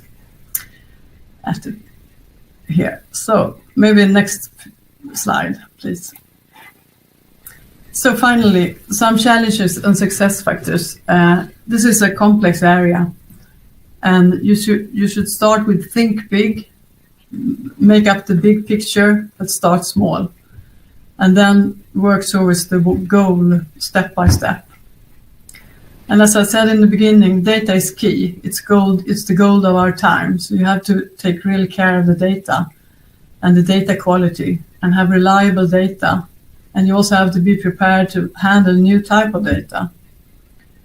And also security, data classification and secure access to data is a very important area. And finally, you have to prepare to the speed of change and new possibilities in this area, and foster a culture that adapt change and try out new things. And you should work cross-functionally in an innovative way. Thank you. That's all from me. Thank you, Ulrika. Those are some great examples. Now we'll hear from Dirk. So the last two central banks are the two largest of the panel. So Dirk from the ECB, please, if you could share a few thoughts. Yep. Thank you, Richard. Thank you. Well, since several years, artificial intelligence is one of the key strategic topics within the ECB, and today even more predominantly. Of course, it goes without saying that for a central bank, data is core and part of our genes. So within ECB, our vision is to introduce AI in all domains of central banking and supervision, to go much more beyond proof of concepts and pilots to real reusable services and applications, and to accelerate the delivery and to upscale the AI solutions to improve as well decision-making as operational efficiency. We want to shift as much as possible manual tasks to AI models to augment the intelligence of our workforce and to come to better decision-making. But to be successful with AI, the underlying data needs to be well prepared, trusted, and easily accessible. And even more important is the need for strong business ownership, their focus, their acceptance, and their support for the transformation, in other words, the business change management. That's why in our strategy, we put a lot of emphasis on data centricity as well as on AI. We invested early, around 2016, into a centralized data platform for heavy analytical workloads beyond traditional databases. Our platform is called DISC, the Data Intelligence Service Center. This data platform allows already today, of course, and since some time, processing of huge volumes of data, both in what we call corporate store, which is centrally governed, as well in experimental data labs for exploration. This platform enables our data scientists to generate their own data products and to also execute all their AI endeavors. This platform really improved the analytical offerings within the ECB, simply because we could no longer launch never-ending processes of projects, which is in particular very important for advanced analytics and AI, where the time to market is much more critical. We all know that AI nowadays is omnipresent, it's everywhere. So we came to the conclusion that we need to streamline our AI strategy even further. And also we had to resolve certain bottlenecks that we identified with our centralized data platform.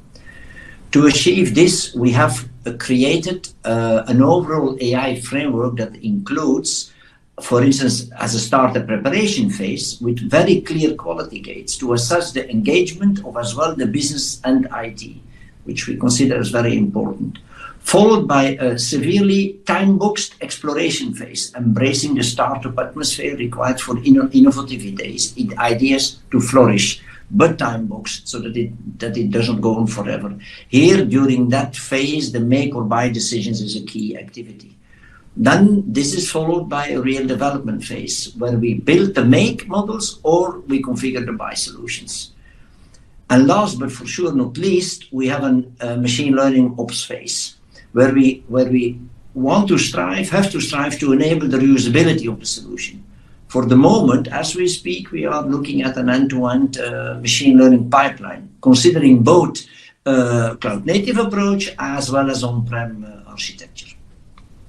Now, to be able to refresh a bit, besides this overarching AI strategy, I mentioned another AI success factor. That's the timely and easy access to data. Well, with our platform, we aimed at having as many data sets as possible in one place, giving easy access and offering different tools to analyze them. And this was really a step in the right direction, but we witnessed also some pressure points as well in the ECB as we see in the market. Firstly, the ever-growing amount of data and source proliferation, as we all know, that overloads the data factory team. And secondly, the flexibility needs of the data scientists. They need data and computational capacity immediately. These pressure points has to be solved, and we are looking at a paradigm shift. We think that a paradigm shift is necessary. The next enterprise data platform, or the next generation enterprise data platform, is in the convergence of distributed domain data architecture, self-service platform design, and data product thinking, which is a bit a mind shift. We expect the data platform of the future to be built upon distributed data domains, owned by independent cross-functional fluid teams.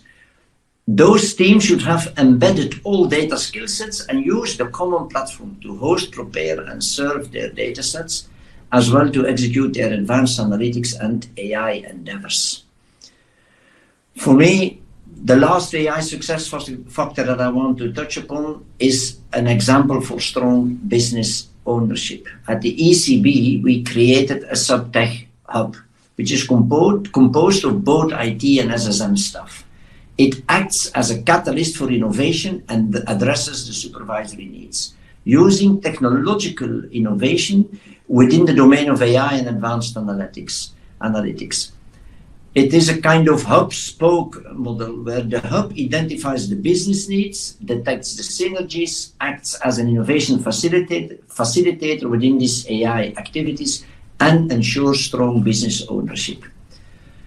We have already several activities ongoing applying these principles of this AI strategy, as well in the SSM as in the central banking portfolio. To give some examples, the fit and proper machine reading tool, supporting, for instance, 2,500 assessments every day in SSM. Textual analysis with natural language processing, supporting the time-consuming analysis of hundreds and hundreds of documents. A virtual lab for SSM-wide collaboration to enable ECB, NCBs, NCAs all to connect, to share their data, to share their models, to interact with each other. We developed a truffle search, an intelligent information search based on natural language processing and machine learning. And we started together with our economists a daily price data set project, which introduced web scraping techniques using machine learning and NLP. What we should take away here is that, and I strongly believe in it, is that an organization can have the right roadmap, the right technology, the right funding for an AI program, and still fail at execution. So an AI strategy needs to be based on certain foundations. Beside a strong vision, we need to be joined at the hips with the business to choose and focus on the right use cases. We need to bring our staff to the next level by upskilling everyone and maintaining the right mix of operationalization, inspired innovation, and also industrialization. Nevertheless, we need to keep in mind that each evolution tried to address better set challenges presented with the previous technology. And this is a cycle that never ends. And with these words, I want to hand back to you, Richard. Thank you. Those were really wonderful insights, and clearly the scale of the ECB comes out. Anyway, last but definitely not least, Rob from the Bank of England. Maybe you could share a few of your thoughts, and then afterwards we can start with a panel discussion. Richard, thank you.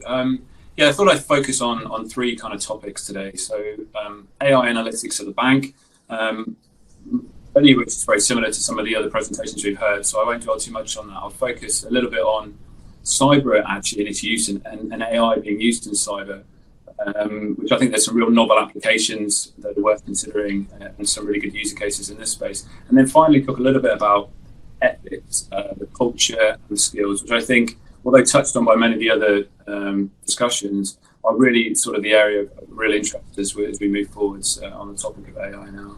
So if we just move on a little. So before I kind of get going, I thought it was interesting to recognise Alan Turing, who pioneer actually of AI, given that he's going to be appearing on the £50 note that's launched later this year in the UK. Turing gave quite I guess one of the earliest publicised lectures in about 1947 on what was then AI, where he said, what we want is a machine that can learn from experience, and possibly of letting the machine alter its own instructions, provides a mechanism for this. So I think really quite interesting how early on AI was being considered, or certainly its future applications. So if we move on to the next slide, I'll talk a little bit about where we are on our journey. So clearly we focus mainly on what I would consider to be analytically narrow intelligence at the moment. I think we have some user cases that start to get into the kind of more general intelligence. And then, like many, I think we're wondering and we are thinking about the future, really. And when you start to enter into the realms of super intelligence, what would that do? How would regulation look in that kind of world? And I think that's one that we often think about on the horizon. So for us, the use of cloud, we have all the typical challenges, which when it comes to operating model, financing, looking at, of course, security and elements like that, has been, we continue to develop on that space. We're developing an understanding of real kind of recognition of business outcomes. As a CIO, yes, I'm interested in analytics, but I'm also incredibly minded on where we put our investment and what do we get back for that return on investment. So I'm much more focused now on, rather than just having platforms and new capability, but actually what is the value, the genuine organizational value that we're generating.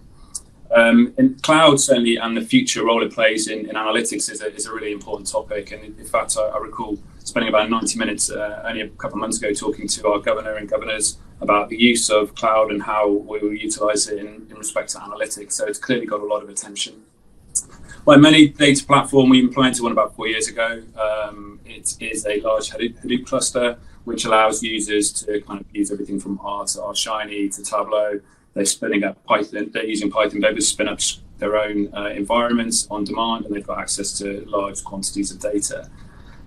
But with, I guess, one of the other areas that comes into importance there is as we look more to developing out the kind of skills and governance around it.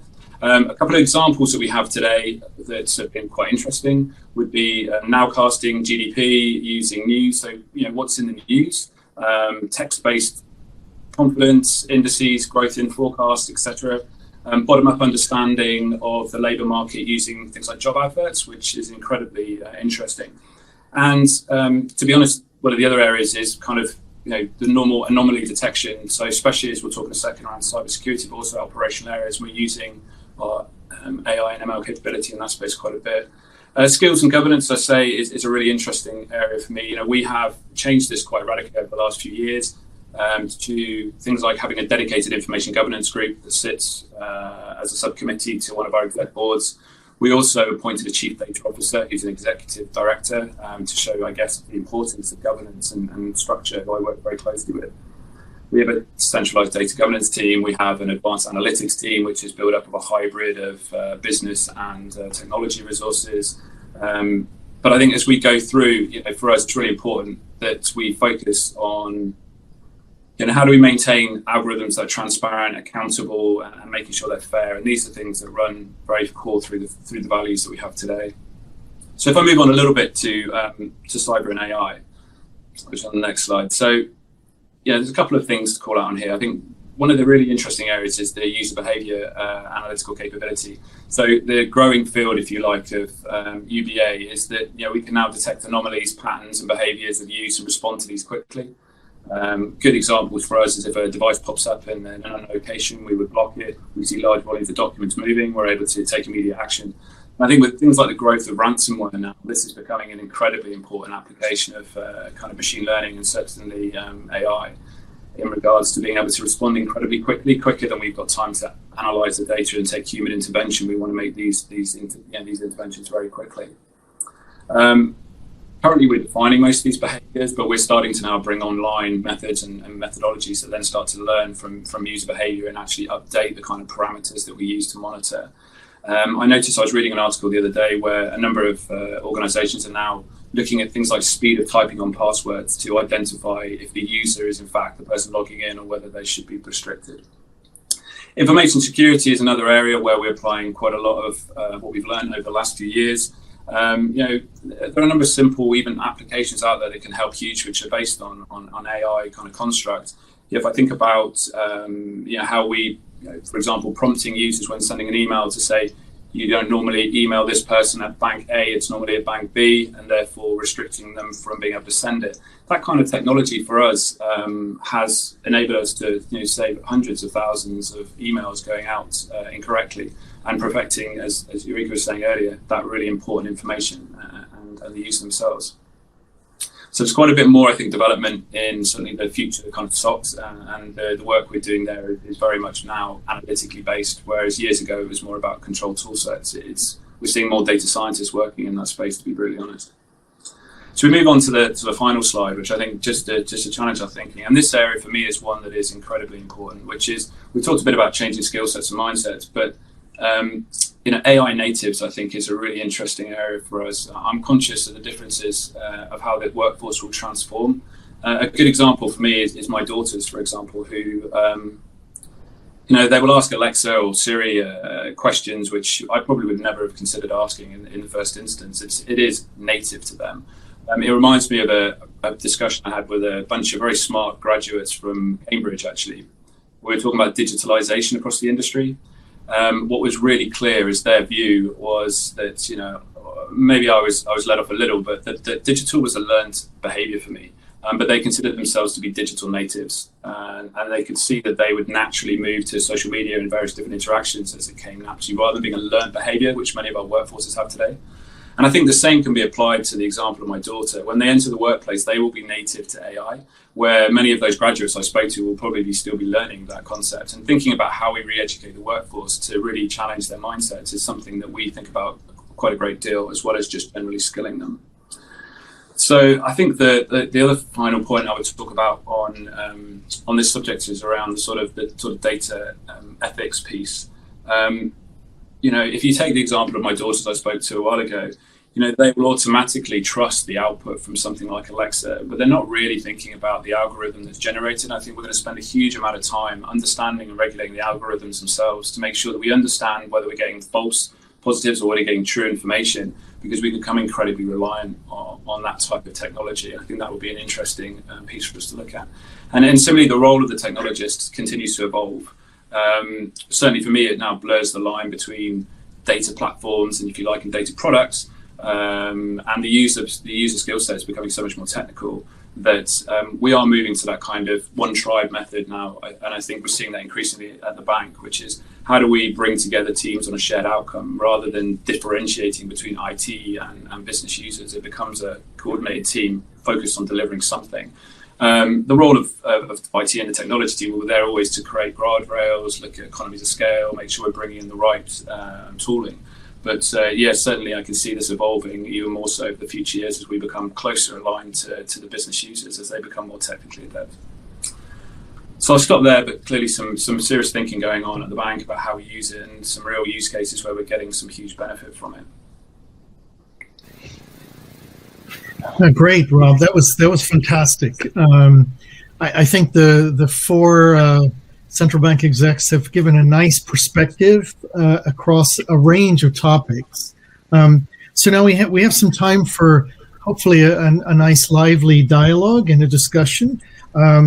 So one thing that really stands out within the central bank community is it's a community of cooperation globally, right? You share amongst yourselves a lot of things, but it's also an innovative community, as exactly as you've highlighted here. But sort of the first topic I'd like to bring up, which is, I think actually Ben has sort of touched on this as well as others, but the market for advanced analytics is rapidly changing, as with lots of areas of technology. And how does a central bank that's also a regulator and has a lot of significant regulatory requirements, how do you deal with sort of this pace of technological change? I don't know if Ben or Derek or Ulrika, if either of you, Rob just spoke, so I'm going to give him the break. I can break the ice. Okay, great. Yeah. I would say it's not easy because the market is changing rapidly indeed. I can share some secrets. Well, we on one hand we continue to scan the market. We are in close contact with our providers, which delivers also a lot of good ideas. We listen to our customers, our business colleagues, of course. We launch on-hands explorations, prototypes, minimal viable products. We are, for all this, really supported by our business partners, and we work together, joined at the hips, and we do that under the coordination of our innovation team. On the other hand, we have to keep our platform up to date, because if we don't keep our platform up to date, then we show very interesting things in the market, but we cannot deliver them. So what we do to cope is that we need our platform of the future, let's call it 1 second, to be built upon these distributed data products oriented around domains, because we see we have now big data platforms, millions of data come in, but you have to see that you still manage it and that you can work with it. So for us, this data, this distributed data owned by independent cross-functional teams, using of course a common data infrastructure, is very key. Mm-hmm. Yeah, I would echo that point. I mean, what keeps me up at night on this topic is just trying to stay as close as possible to the business users, to get inside their head. We're starting to think of it just to build from Dirk's point in a slightly nuanced way, and that is like there are aspects of the ecosystem that really ought to be standardized, and then there are aspects of the ecosystem where you can allow a bit more flexibility. So typically in our experience, a lot of the innovation or the velocity happens closer to the user, and so like you can't have a lot of different data platforms, but you could have different tools accessing those data platforms, and trying to find that equilibrium, if you will, is a priority for us. And an area that we are exploring is the extent to which we could or should introduce like an API layer and to introduce some decoupling to enable some of that flexibility in the system as well. Mm-hmm. I can join in that discussion. It's all about being close to the business and also work with cross-functional teams, just as Dirk and Ben said, and foster sort of an innovative culture where you try out new things and when you experiment with new possibilities and new techniques together with the business. I think that's very important. But it's also, of course, as you said, we have some part of the business that we can experiment with and some parts that we can't. So we have to balance that a lot. And I also think we can. It's as we said, it's a good community. We learn from each other, from other central banks, and we are in the same area sort of. Even if we are, for instance, in Sweden, we are a smaller bank and comparing with Canada or England and ECB, but we still have the same question, the same problems. So I think we can learn a lot from each other. Mm-hmm. I would just, Richard, I'd offer a couple of practical thoughts as well, because I completely agree with the comments made so far. I think the interesting challenge for us is that we're not competing against each other. We're not really being digitally disrupted, if you like, because we're trying to launch new products to market every day. We have a very different role to play. So you're the right kind of colleagues talking about how do you horizon scan, how do you look at it differently? It's important that we continue to challenge ourselves. I think one of the other things which is quite useful, and we do a lot of the things like hackathon groups within the teams that can come up with new ideas, try new things. We had a lovely one for about half a day where people voluntarily came in to do these things. But they would take over the camera, for example, in our canteen and use machine learning algorithms to understand the queue depth, right? But actually what they're doing is they're trying new skills, they're trying new ways of doing things. Clearly, they had a really useful way of finding out how long the queue was going to be for lunch at the end of it. But it was quite interesting how it enabled the more senior developers to show the younger developers how to do different things and vice versa. But it was away from the normal problems to allow them to explore new tooling. There's things like that are really helpful. We've done some external collaboration as well with other external organizations.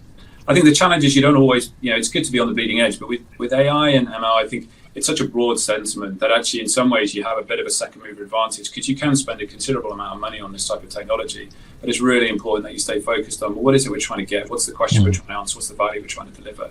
And in some ways, by watching the horizon, you can make, I guess, punch your investments in the right place and really work with value for money in mind. Yeah. No, those are great comments. I mean, it's clear that all of you see sort of the linkage between what you're doing on the AI side with what your business requirements are and sort of the value proposition of those. But I also love to see this story about, lunch line estimates. And it's the innovative, creative side that you're trying to change the culture of people, which I think these are fantastic examples for other institutions, to take into heart. So one of the areas that all of you have mentioned, and particularly in a central banking environment, is the foundational aspect of data, and obviously you have different scales of data. But I think it'd be really beneficial to the wider audience if you could share a little about some of the best practices that you've sort of learned from how you manage data, and then how is some of this then supporting what you're doing in sort of the analytics space? That's a very good question, Richard. At ECB, we work a lot on that. We think that data governance needs to be managed centrally. We have to make sure that you onboard also all the businesses. And it's paramount, of course, that data quality, metadata, data accessibility, data security, all these different views on data governance, they are made an enterprise-wide priority. It's important. Otherwise, you cannot have good decision-making based on that data. And for sure, if you want to adopt a bit distributed data architecture to bring down this time to market, but you don't want that all these data products are completely managed in a decentralized way in all freedom. So you need to have this company-wide data governance even more. Mm-hmm.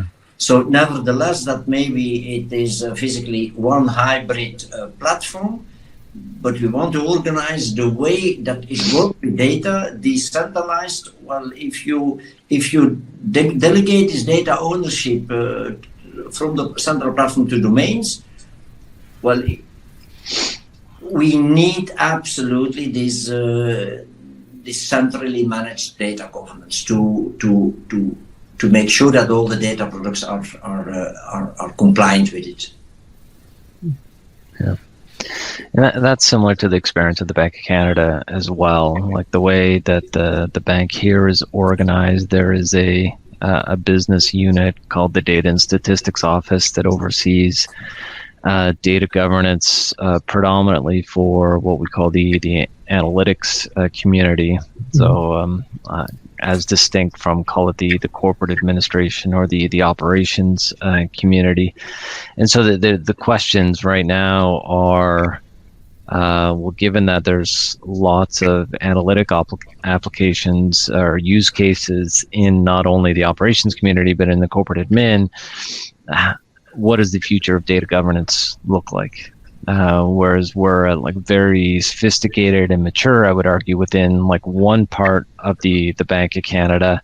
The other part is less so. It hasn't needed to be more sophisticated, but the maturity requirement is increasing. And so that's an area that is under evolution at the Bank of Canada as well. It's the same at Sveriges Riksbank. It's a complex area, and it's what we've done. We have appointed information owners, so as a start for this.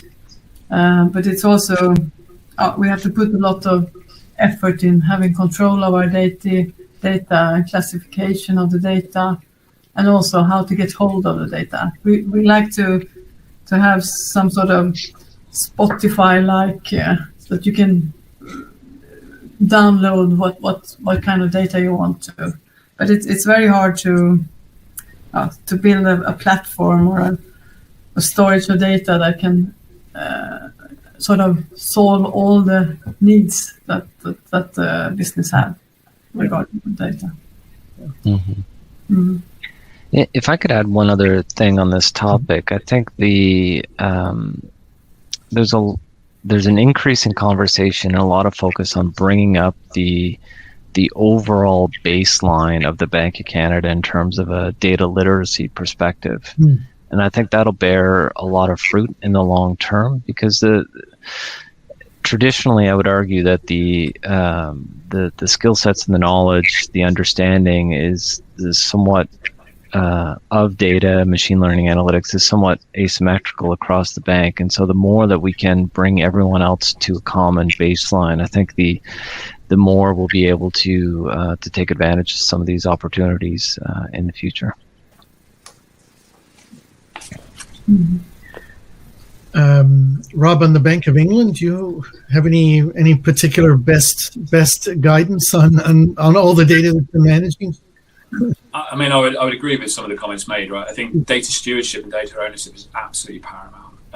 You can have all of these bells and whistles and lovely toys, but if your data quality is off, as Dirk says, then it's kind of pointless spending the money on it. So for me, that's absolutely paramount. And just a bit like software development, you want to have a clear product owner who's driving the vision of where they want to take it, so that you can clearly upfront define benefits. Lots and lots of organizations and in ourselves, you spend a lot of money in analytics and AI and struggle to show where they've actually recognized the value and where it's saved them money. And I think you've got to be really clear as you go on this journey, which is to identify what are the clear business drivers, what's the vision, clear product ownership, and then make sure that you do benefits definition up front.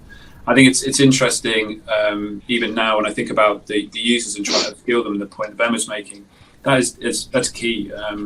If we think about we take a lot of economic graduates, etc., and they don't formally in a business school teach IT skills, right? And it's the same really. And we're getting to this interesting world where we have a lot of IT folk who are no longer considered to be the service desk, fixing PCs and printers. They're thinking about business outcomes in a much more kind of business-minded way. And that's where you're getting this lovely blurring in the middle between engineering capability and business knowledge, both of them trying to get into this space. I'm a big believer that actually technologists have gotten a bit of an early mover's advantage because of their knowledge and understanding of underlying databases and data. But they absolutely have to step into the whole of what does the organization want to achieve to realize that. But I think the fundamental is definitely data governance. The rest of it is skills, and then as you say, having the modern technologies that you can try out in a safe environment to do so. Yeah. No, I think you actually led into another area, which is away from data, but as we move right into the machine learning and AI space, and I think all of you have addressed this sort of, in some sense, the cultural requirements of enabling the wider organization, not necessarily to do deep level data science, right? I mean, that's a little more for the specialists, but the ability of actually leveraging it from a business or practical perspective. Are you doing certain things across your teams or wider teams within your own respective institutions, to try to, and I think Dirk had this one, sort of the linkage between AI and business, but upskilling the overall staff. And I'm just curious if that's sort of a common view and what you might be doing to help address this. I also think besides the upskilling, I think the cultural challenges are omnipresent. I really think so. So I would say, and allow me to use a word that some of us maybe will not like, the silo mentality is still a bit my data, my model. That's a bit the main challenge, because some of the data scientists, they are all sitting on the golden egg, of course. But this my data, my model, that doesn't allow diverse teams to contribute. And diversity is a key accelerator for AI solutions. I strongly believe in that. And I would like to say two others. The second one is that is easier to do. There should be a very good trust-building collaboration between business subject matter experts and IT subject matter experts, because the tandem, these two together, then the sky is the limit. So we have to bring them together. It's not always there, but we have still to work on it. And then last but not least, is also important in cultural change, is building AI services is not the same as building classical services. You know, and I give one example only. For instance, the effort of the business to train models is different than testing old style apps. So you can write a model, but the model is as good as the trained data, labeled data that you feed onto it. Otherwise, the model will not give you the right stuff. And training the model, this effort, that's also part of new culture challenge, because the time you have to put into it is much more than, like said, simple testing old style applications. Great. Ben or Ulrika, do you have any particular guidance for the audience as well? I think the experience from the Bank of Canada, again, is quite similar. I wonder about many of the same things that Dirk has raised. You know, the differences between a traditional IT project for which there's ample best practices and from a governance perspective, and how well that will apply to machine learning projects. Those are open questions, like for me anyway, and the limited experience that we've got now. There's lots of data science, machine learning work kind of in the research area, but from an operational component, some of the limited experience suggests that it is different, right? Like tailoring the model and setting expectations around when that model, and in this case, I'm referring to like just a simple invoice processing use case, and getting to setting expectations when that model is going to produce a sufficient outcome is difficult to nail down. And so there's, you know, again, I think things tend to circle back around to the overarching governance of the organization in terms of like finances, projects, those sorts of things, and how those will apply in the new environment. And do people understand what machine learning is, what it entails, even at a very basic level, so that everyone can participate in the activity in the way that they're expected to participate in it. If that makes sense. Yeah, no, it's spot on. I think it's Rob's example around the lunch line prediction. You know, that's a great way of getting people to understand, you know, how practical machine learning and AI can become. Well, Ruki, you're from a much smaller organization with not thousands of data scientists that some of the organizations here have. So what do you is the Reichsbank doing with regard to sort of cultural changes as you start to adapt and bring in more machine learning and AI capabilities? Well, as I said before, it's more about fostering a culture of innovative thinking and sharing, and also to get back on that part that Ben and Dirk talked about. I think also it's about for us, it's about to create a possibility to share the results, because even if people are working in silos today, we need to sort of have the possibility to share the results of what different data scientists or researchers are doing, and also to work together, to collaborate, and to build on top on other results. So the sum of the total will be bigger than by each individual. So I think that's something that we are working on, to build the culture and also to be able to share the result in an easier way and to work together on that. Great. I've got the notice here that we're hitting the end of our time. I wanted to thank all four of you for the wonderful insights.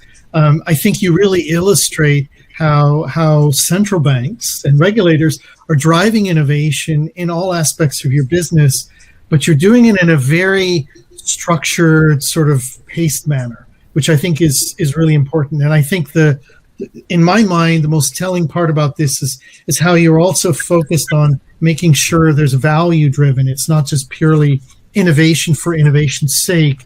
It's about really driving value across your institutions and also the citizens that you serve. So thank you very, very much. This is an incredible conversation. I'd love to go for another hour or two, but unfortunately we're ending here. But thanks very much for your efforts and participation. Thank you, Richard. You're welcome. Thank you.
Good afternoon and good evening to our viewers around the globe. I am Alexandre Tombini. I am the Chief Representative for the Bank for International Settlements in the Americas region. I'm based in Mexico City.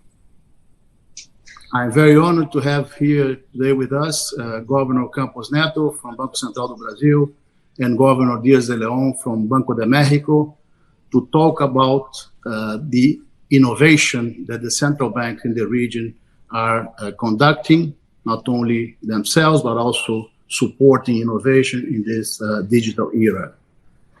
So a very warm welcome to you, governors, and thank you again for accepting our invitation to be here today.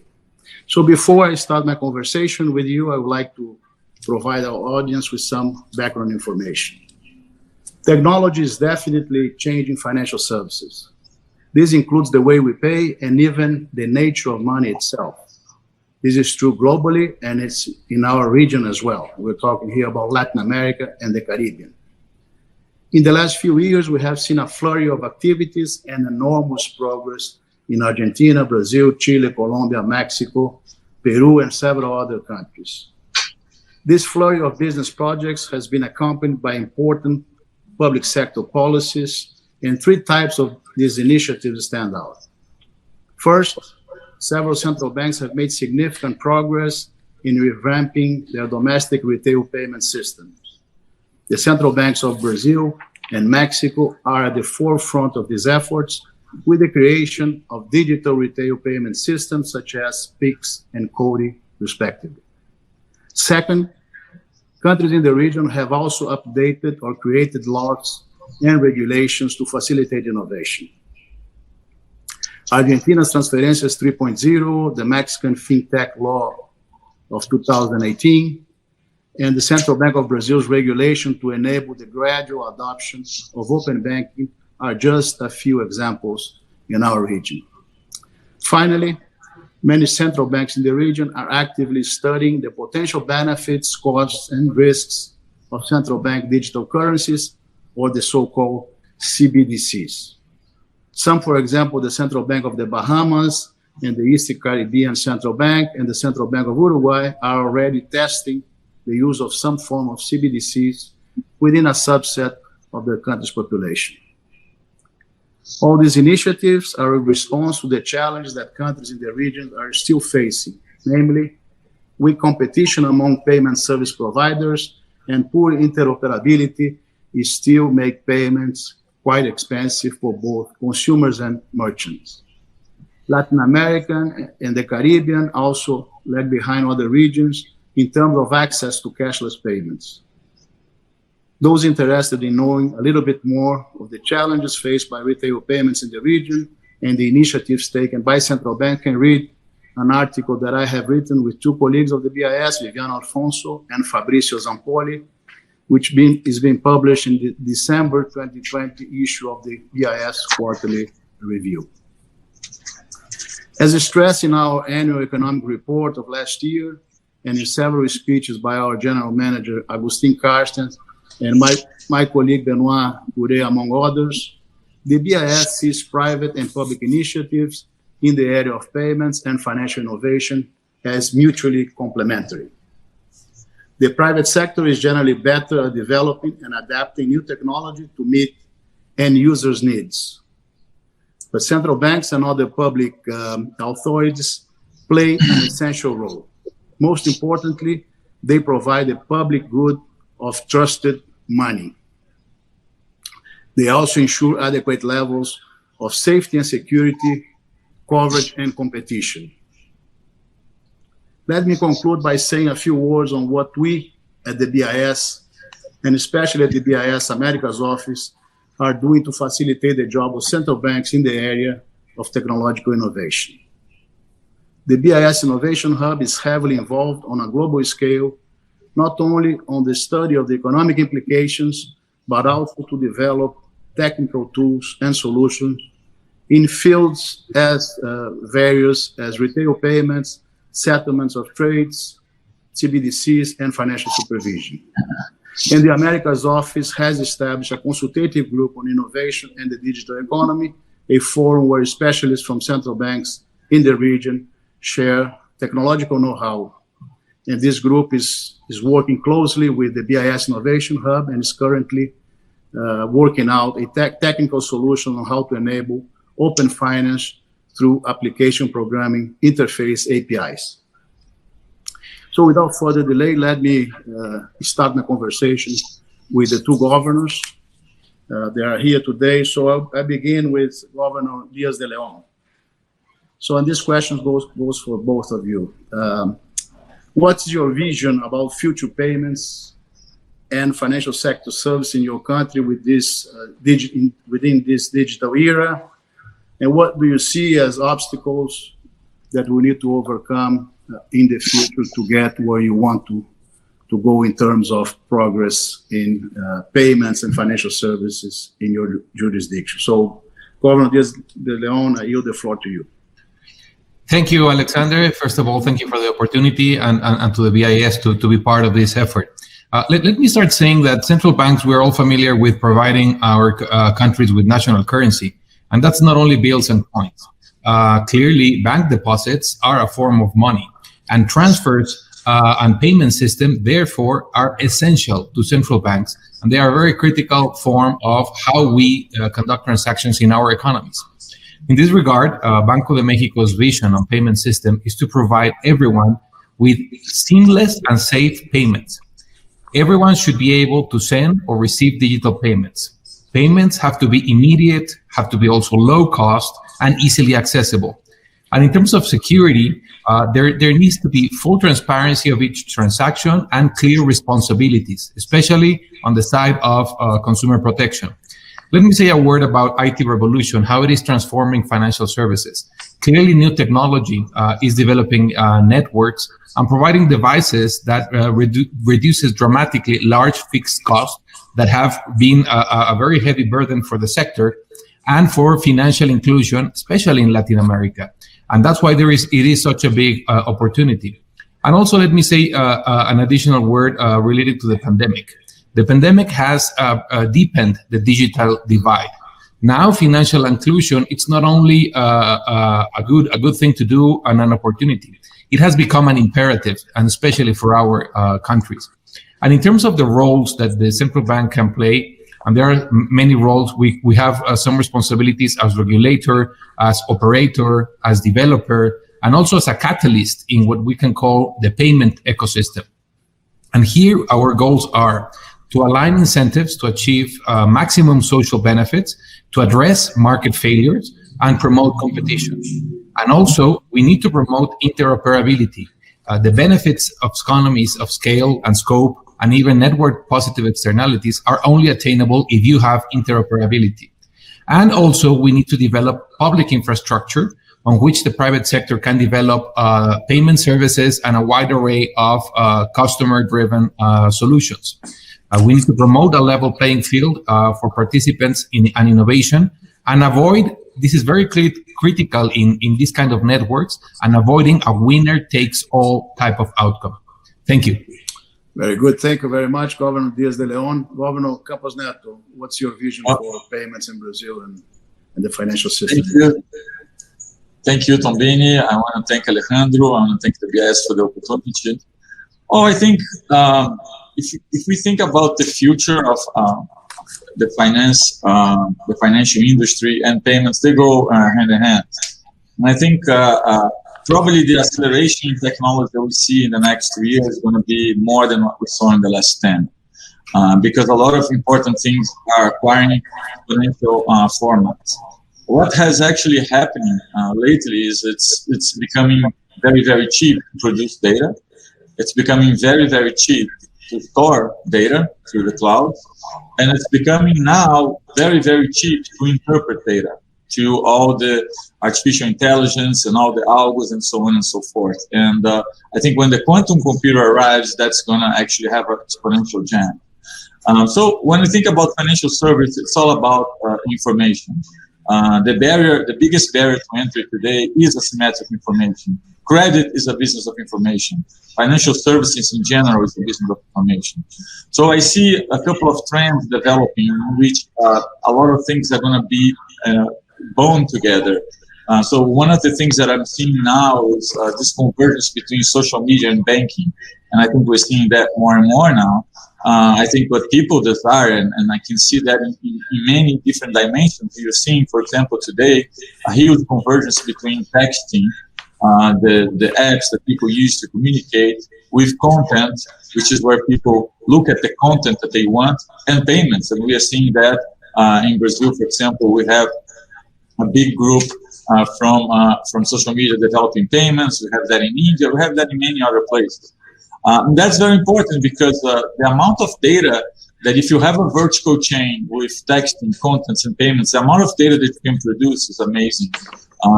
And most of these big companies also own cloud space. So for them, it's not a problem to produce and store data. And now they're beginning to be better and better into interpreting data. In terms of the currencies in the way of payment, I think this is just the next step. If you look at the amount of sales that is now related to algo-induced sales, is growing like 40% a year. And I mean by algo is the one that you receive on a device to buy something and you follow their device. So more and more, this whole thing in payments and sales is getting connected together. And I think the vertical integration of these things are going to be connected to bank, because once you produce all this data, it's going to be very easy to sell not only products, physical products, but also financial products. So I think there is an interconnection that is going to accelerate. And with that in mind, the central bank worries about how are we going to be placed into this new environment of technology with this bond between social media, banking, and all these things. And at the center of this is the capacity to produce, store, and analyze data. And in our case, we think what people demand in terms of payment is something that is cheap, fast, secure, transparent, and open. That's basically what people demand. If you ask people why you transact with cryptocurrencies, they probably answer that. These components are everywhere. So the central bank has many projects to make sure that we are inserted into this reality. One of the projects is the PIX that was mentioned by you. We have a project to innovate the currency, to remove all the barriers of the currency, to make the real convertible and eventually digital. We have the open banking initiative, which is basically to take profit off all this data that's being produced about people and make sure that people understand that this data belongs to them, not to the companies who are doing the transaction. And finally, the regulatory sandbox, which is an opportunity to insert competition and inclusiveness into this environment. Thank you. Very good. Thank you, Governor Campos Neto. I think from what you both exposed, we have several dimensions: the technological dimension, the competition dimension, the legal, the data privacy issues. This is a very rich field with many dimensions for us to explore. Let me go back and stay in the concrete initiatives. As you mentioned, and I mentioned in my introductory remarks, we have two big initiatives in the digital payment space, in the retail payment space, with a view to increase competition, to enhance financial inclusion in our countries, in our region. So we have CODI and PIX. These are two realities, PIX in Brazil, CODI in Mexico. So I wanted you to talk a little bit about this experience. These are new initiatives, and they have a lot of potential, and what kind of problems you face, what kind of issue you have to overcome, and what's your expectation for PIX? I begin with the Governor Campos Neto. If you could say a few words on PIX, and then Governor Alejandro on CODI. Sure. Thanks a lot again for the opportunity. Well, like I said, the project was born out of the desire to have something with the characteristics that I just mentioned. That's cheap, fast, secure, transparent, and open. So we spent a lot of time designing what would be this system, how would it interact, how interoperable it would be. And in our minds, what was the basic force is we were afraid, because we were seeing some of the close arrangements starting to develop their own currencies. And we were, I think, afraid of what the market fragmentation would mean for us if that would be the case. So we actually advanced the project in time. It's supposed to be ready later. We advanced them in the middle of the crisis because we understood that this was more important. It's basically a system that is free for everyone. For every individual, it's free. You don't pay anything. It works 24 hours, 7 days a week, always. Amazingly enough, contrary to our expectations, we have now 182 million keys registered. That's more than 70 million people. Remember that people can have more than one key. So 70 million people have registered. The first 3 days, we had 20 million people registered. We thought that would take 1 year, and it took 3 days. We have 5 million businesses that are using PIX today, and our recent poll shows that 70% of the entire population of Brazil have used PIX, even though it's only out for 3 months. So it was a very, very big and pleasant surprise for us. The idea is that we want to provide a better experience. So everything was around providing better experience for people. So for example, the way we designed PIX is to interact with your phone agenda in a way that when you connect to PIX, it immediately reads your phone agenda with all the phone numbers and all the keys.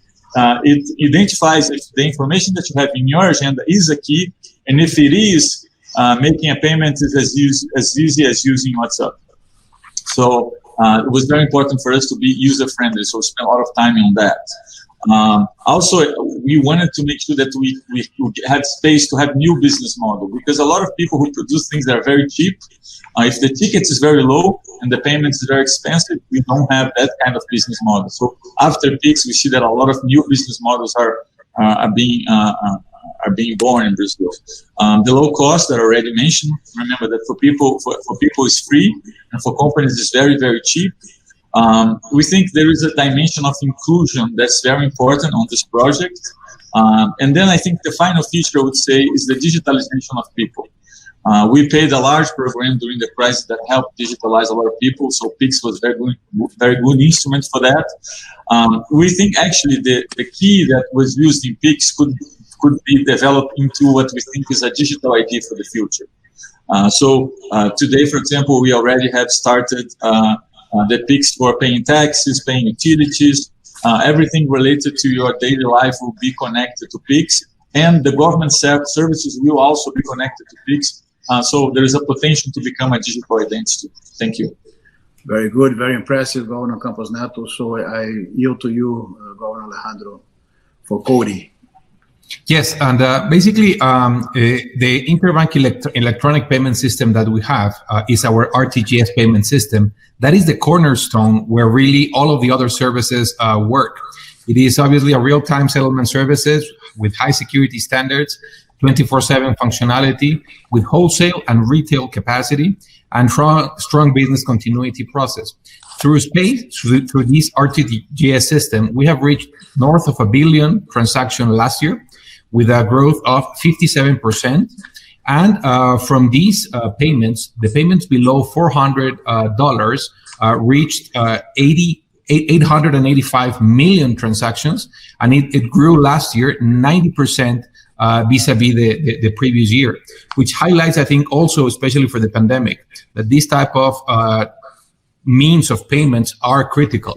In terms of CODI, it's the last mile of this network, and it is through smartphones. We have now 8 million individuals that have been enrolled and been using this device. I think CODI, being the last mile, offers also optionality in terms of different services and different elements. And even if we think about the next steps, even the CBDC architecture and how these should all work can be in a way related to this cornerstone, which is our RTGS system, with this last mile service that we offer, which is CODI, which it is a request to pay service.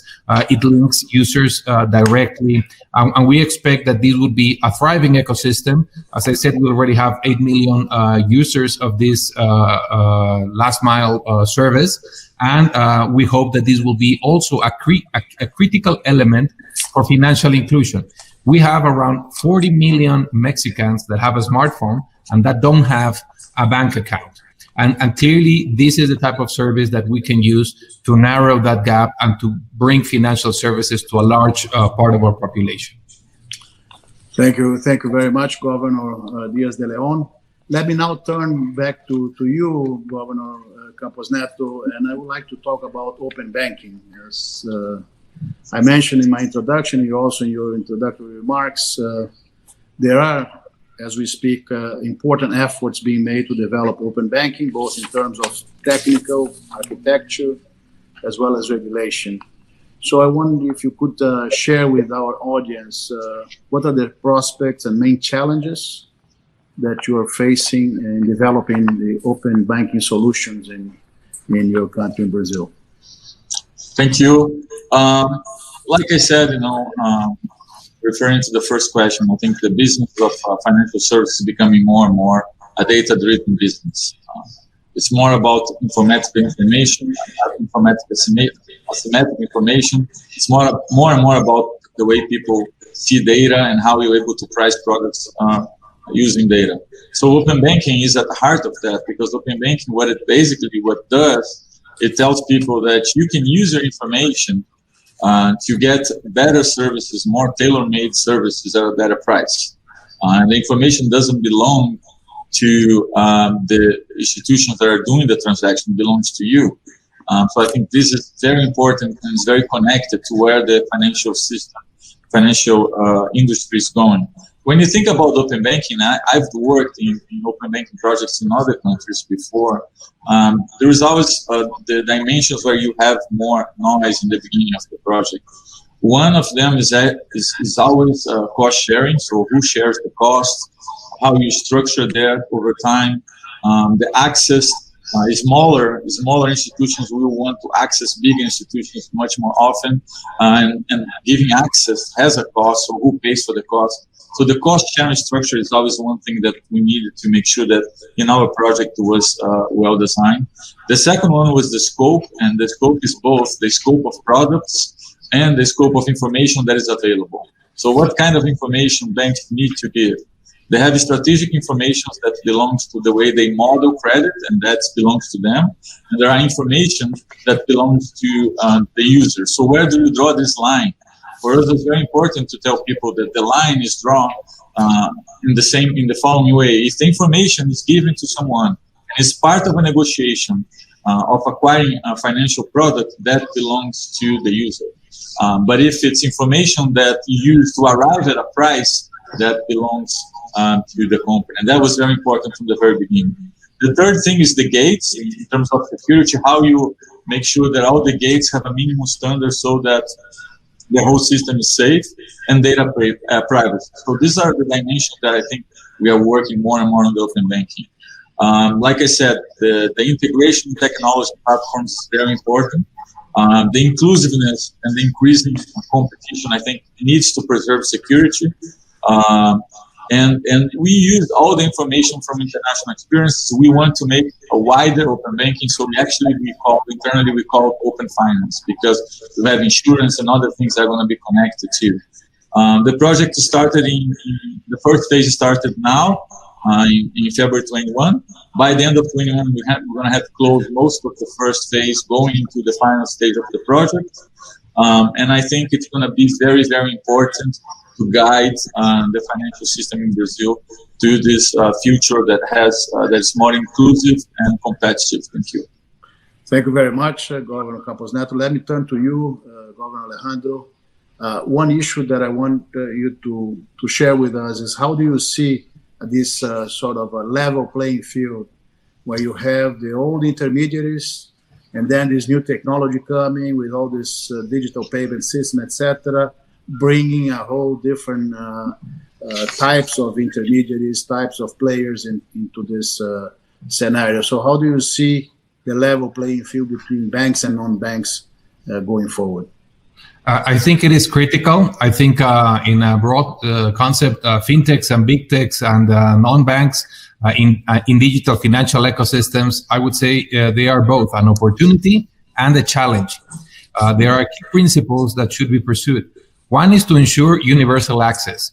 Second, same risk, same regulation. Third, interoperability. Fourth, network neutrality. Fifth, avoid kingmakers. If you allow one big tech with one financial institution, that's going to be a complex ecosystem. Sixth, business continuity with large foreign providers and client protection. And seven, cybersecurity resilience and with a customer-oriented experience.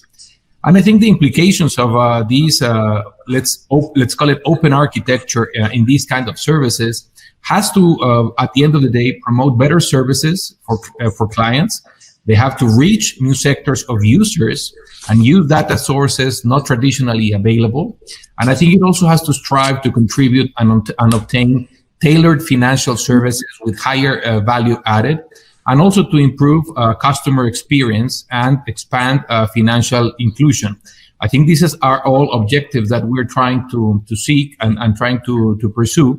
And at the end of the day, we need to enhance and build a strong financial infrastructure and with open access to develop these type of payments ecosystem with clear elements to identify users, allow them quick access, and allow them to have easy usage platforms and devices. And also, the same way, mitigate potential risks that have also been increasing.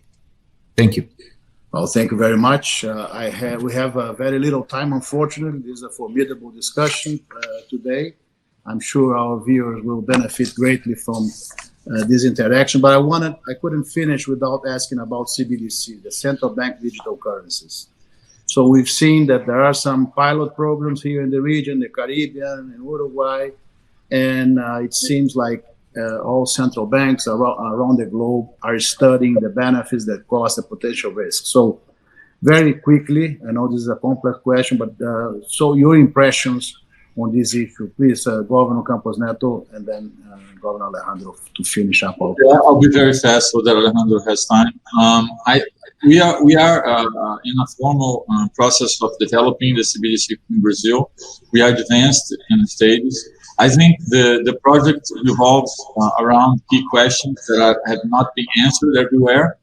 So I'll focus on that. And the first one is whether it's a central issuance or not. So is the central bank that issues that, or if any bank can block an amount of money and issues currency. The second one is the custody, whether it's central or the custody could be decentralized. If it's interest-bearing or not. I think one big question is whether it's traceable or not, and I think that they have different countries going different ways, and it's important to have a homogeneous solution here. If it's DLT or not, I think it's pretty clear that most countries will go on a DLT solution. Whether you want to use wide acceptance or just start with business and then go to retail, and whether you want to limit the kinds of transactions that could be done using digital currency. So I think those are the main questions. We are working on them. I think we pretty much have everything now established, and so we advanced on the operational part of the project. And I think the use of DLT technology going into the future is going to be very important. So it's important to understand that the digital currency will be coupled with smart contracts, that will be coupled with 5G, that will be coupled with IoT, and everything goes together. Thank you. Thank you. Governor Diaz-Leon. Yes, very quickly. I think CBDCs are it's not a matter of are we going to do it or not, but actually how and when. And we clearly have to address this very quickly.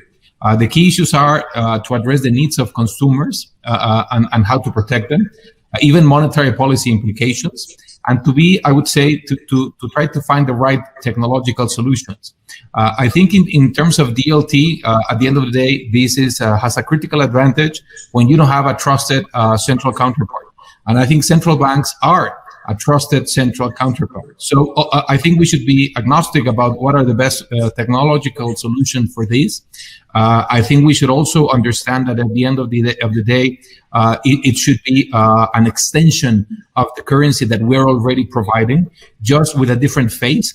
It's not intrinsically a different type of thing. It is with a different phase, with a different modality, and with a different transaction look and feel for customers. But at the end of the day, it's money. And we are, I think that's why central banks have to play a key role on this. And also regarding cross-border payments, that's where I think technologies like DLT has a lot of power in terms of providing a solution that it is not centrally based with one only player, but can make other players interact in a more open and let's say equal footing type of solution. So I think it is a matter of that will take place, that will happen, and hopefully we all embrace the right approaches and the right solutions. I think getting this wrong, it will be highly costly. So and the upside is also very large. So I hope we get this all right. And clearly the BIS is devoting a lot of effort into this, and we're benefiting from that thought process. Thank you, Alexandria, and thank you, Roberto.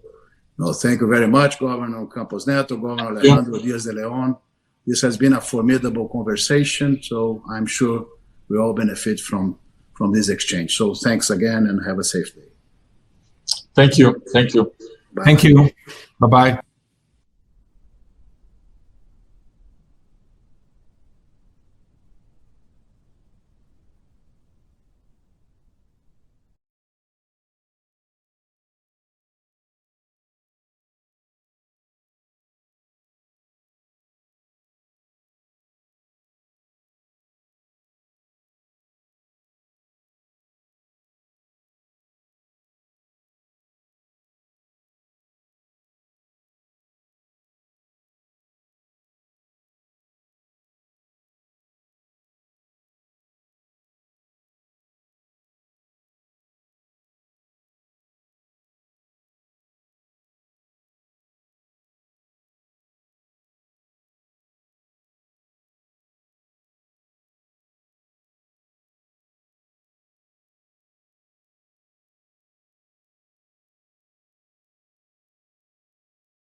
The digital revolution is occurring at an incredibly fast pace, a pace which has been further accelerated by the COVID-19 pandemic.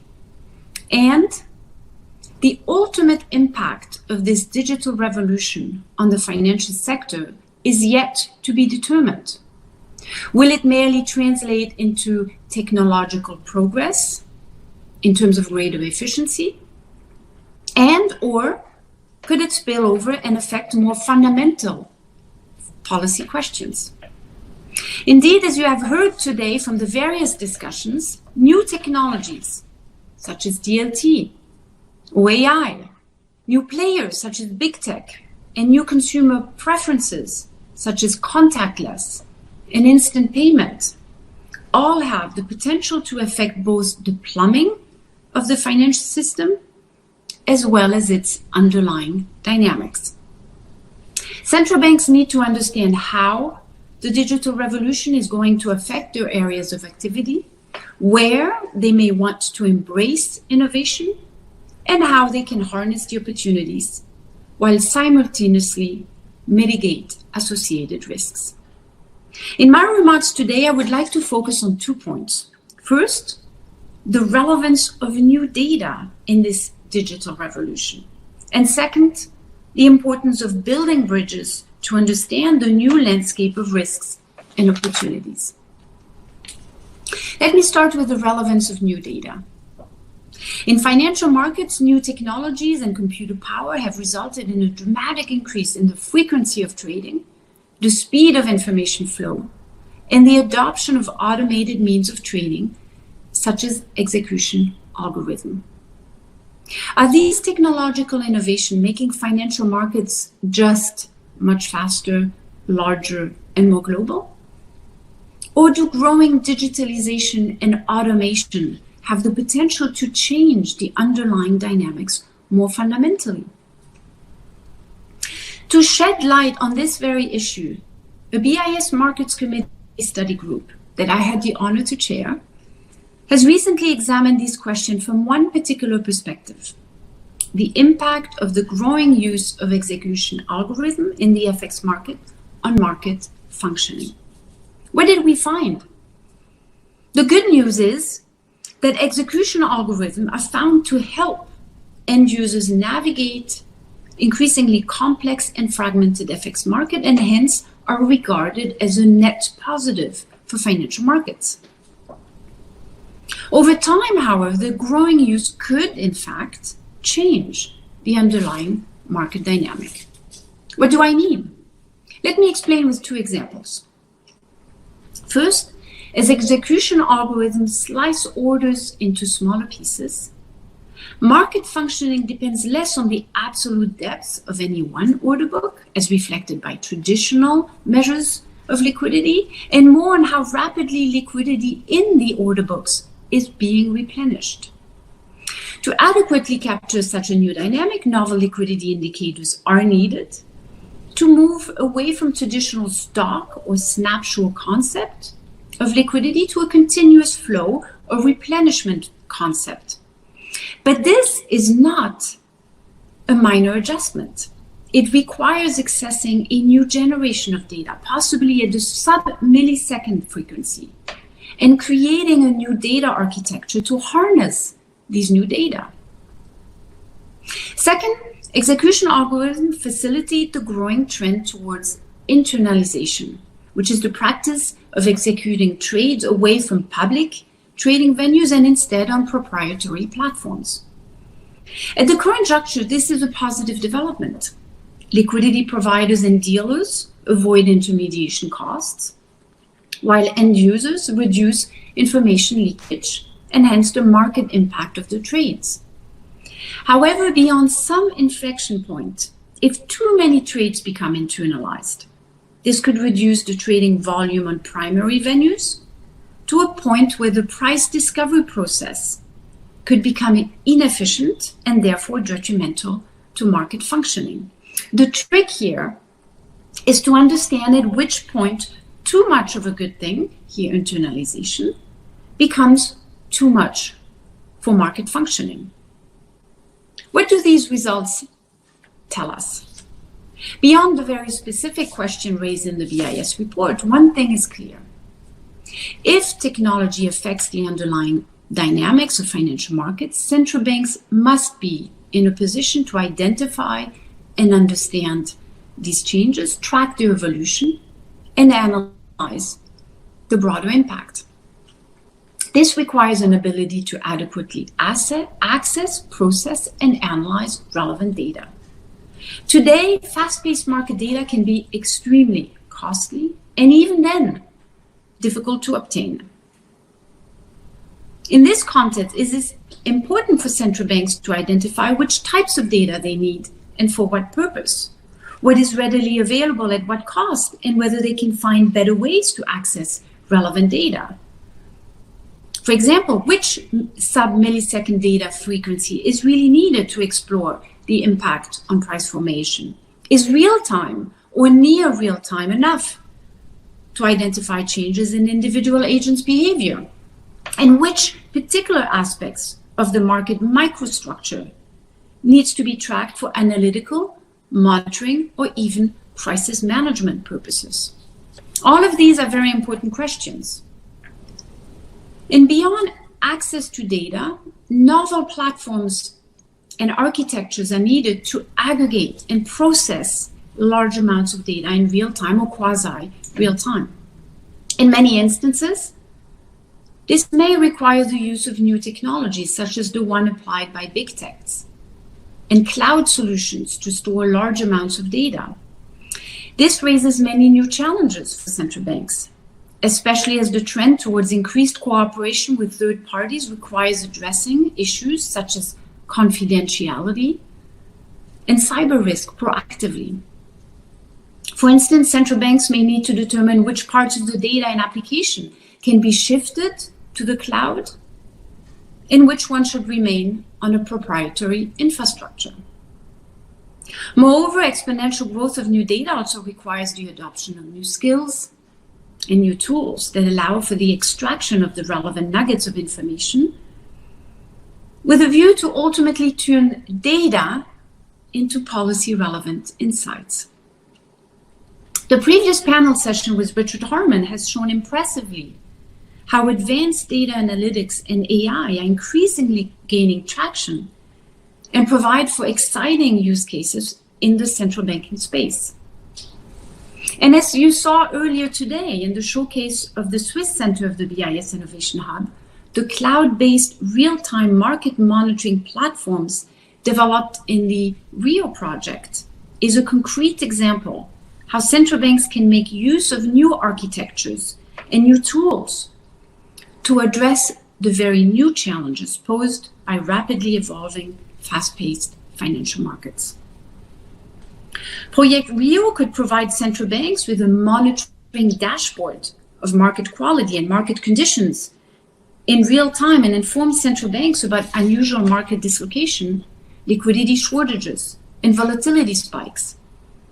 In the future, it could be applied to various other fast-paced markets and could provide the basis for conducting highly tailored analytical work. After having argued that new data is the essence in this digital revolution, let me come to my second point, which is about building bridges and exploring new forms of collaboration. Central banks have a long tradition of collaboration, including among themselves as well as with the financial sector. At the SNB, for instance, private sector collaboration has always stood at the core of Switzerland's RTGS system, the SIC, SIC. The SIC is in essence a close public-private partnership with banks, which has proven to be very efficient and secure, and also shown the ability to integrate innovation seamlessly over the years.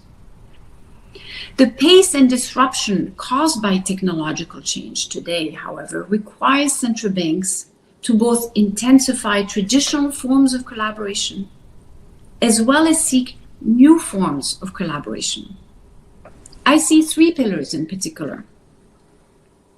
Central banks are building new bridges across the central banking community. The BIS Innovation Hub is an outstanding example of this bridge building solution. By pooling resources, identifying relevant common areas of analysis in the technology space, and finding ways to foster and disseminate newly acquired knowledge, central banks are creating new synergies. Central banks are also building bridges across different fields of expertise and players. Central banks have traditionally brought together public and private sector players, ranging from supervisory authorities, academia, and established market participants. Today, they are engaging in a dialogue with an ever more diverse set of backgrounds, including data scientists, IT engineers, tech firms, startups, and conferences such as this is a good reflection of this trend. And last but not least, central banks are building bridges across technologies. Interoperability is the key word here. As you've seen in the showcase Project Helvetia at the Swiss Center of the BIS Innovation Hub, this project is looking at different options for how to best integrate money into a DLT infrastructure and how this money links to the existing RTGS, either directly via a stable coin or via the issuance of a wholesale CBDC. The aim is to understand which technology shows the best performance, in which circumstances, and under what criteria. Ultimately, the challenge of integrating new and innovative technology with existing ones, if they prove to be sound, cheaper, and more efficient, rely on extracting the best features of both worlds. Ladies and gentlemen, central banks must continue to strive to harness the power of new data and to build new bridges in order to understand the consequences of digital transformation and how to facilitate innovation without undermining the soundness and safety of the existing financial system. In Switzerland, we are proud to host one of the regional centers of the BIS Innovation Hub, and we are very pleased with how the two projects, Project Rio, the Project Helvetia, are contributing to the global innovation agenda. Through its cooperation with the BIS Innovation Hub, the SNB can collaborate on projects of the future and thus explore new data avenues, develop key competencies, and build international networks. We are also thrilled to see the family of BIS Innovation Hub centers grow. I would like to end my remarks here and wish you all an exciting third day tomorrow of the BIS Innovation Summit. Thank you very much for your attention.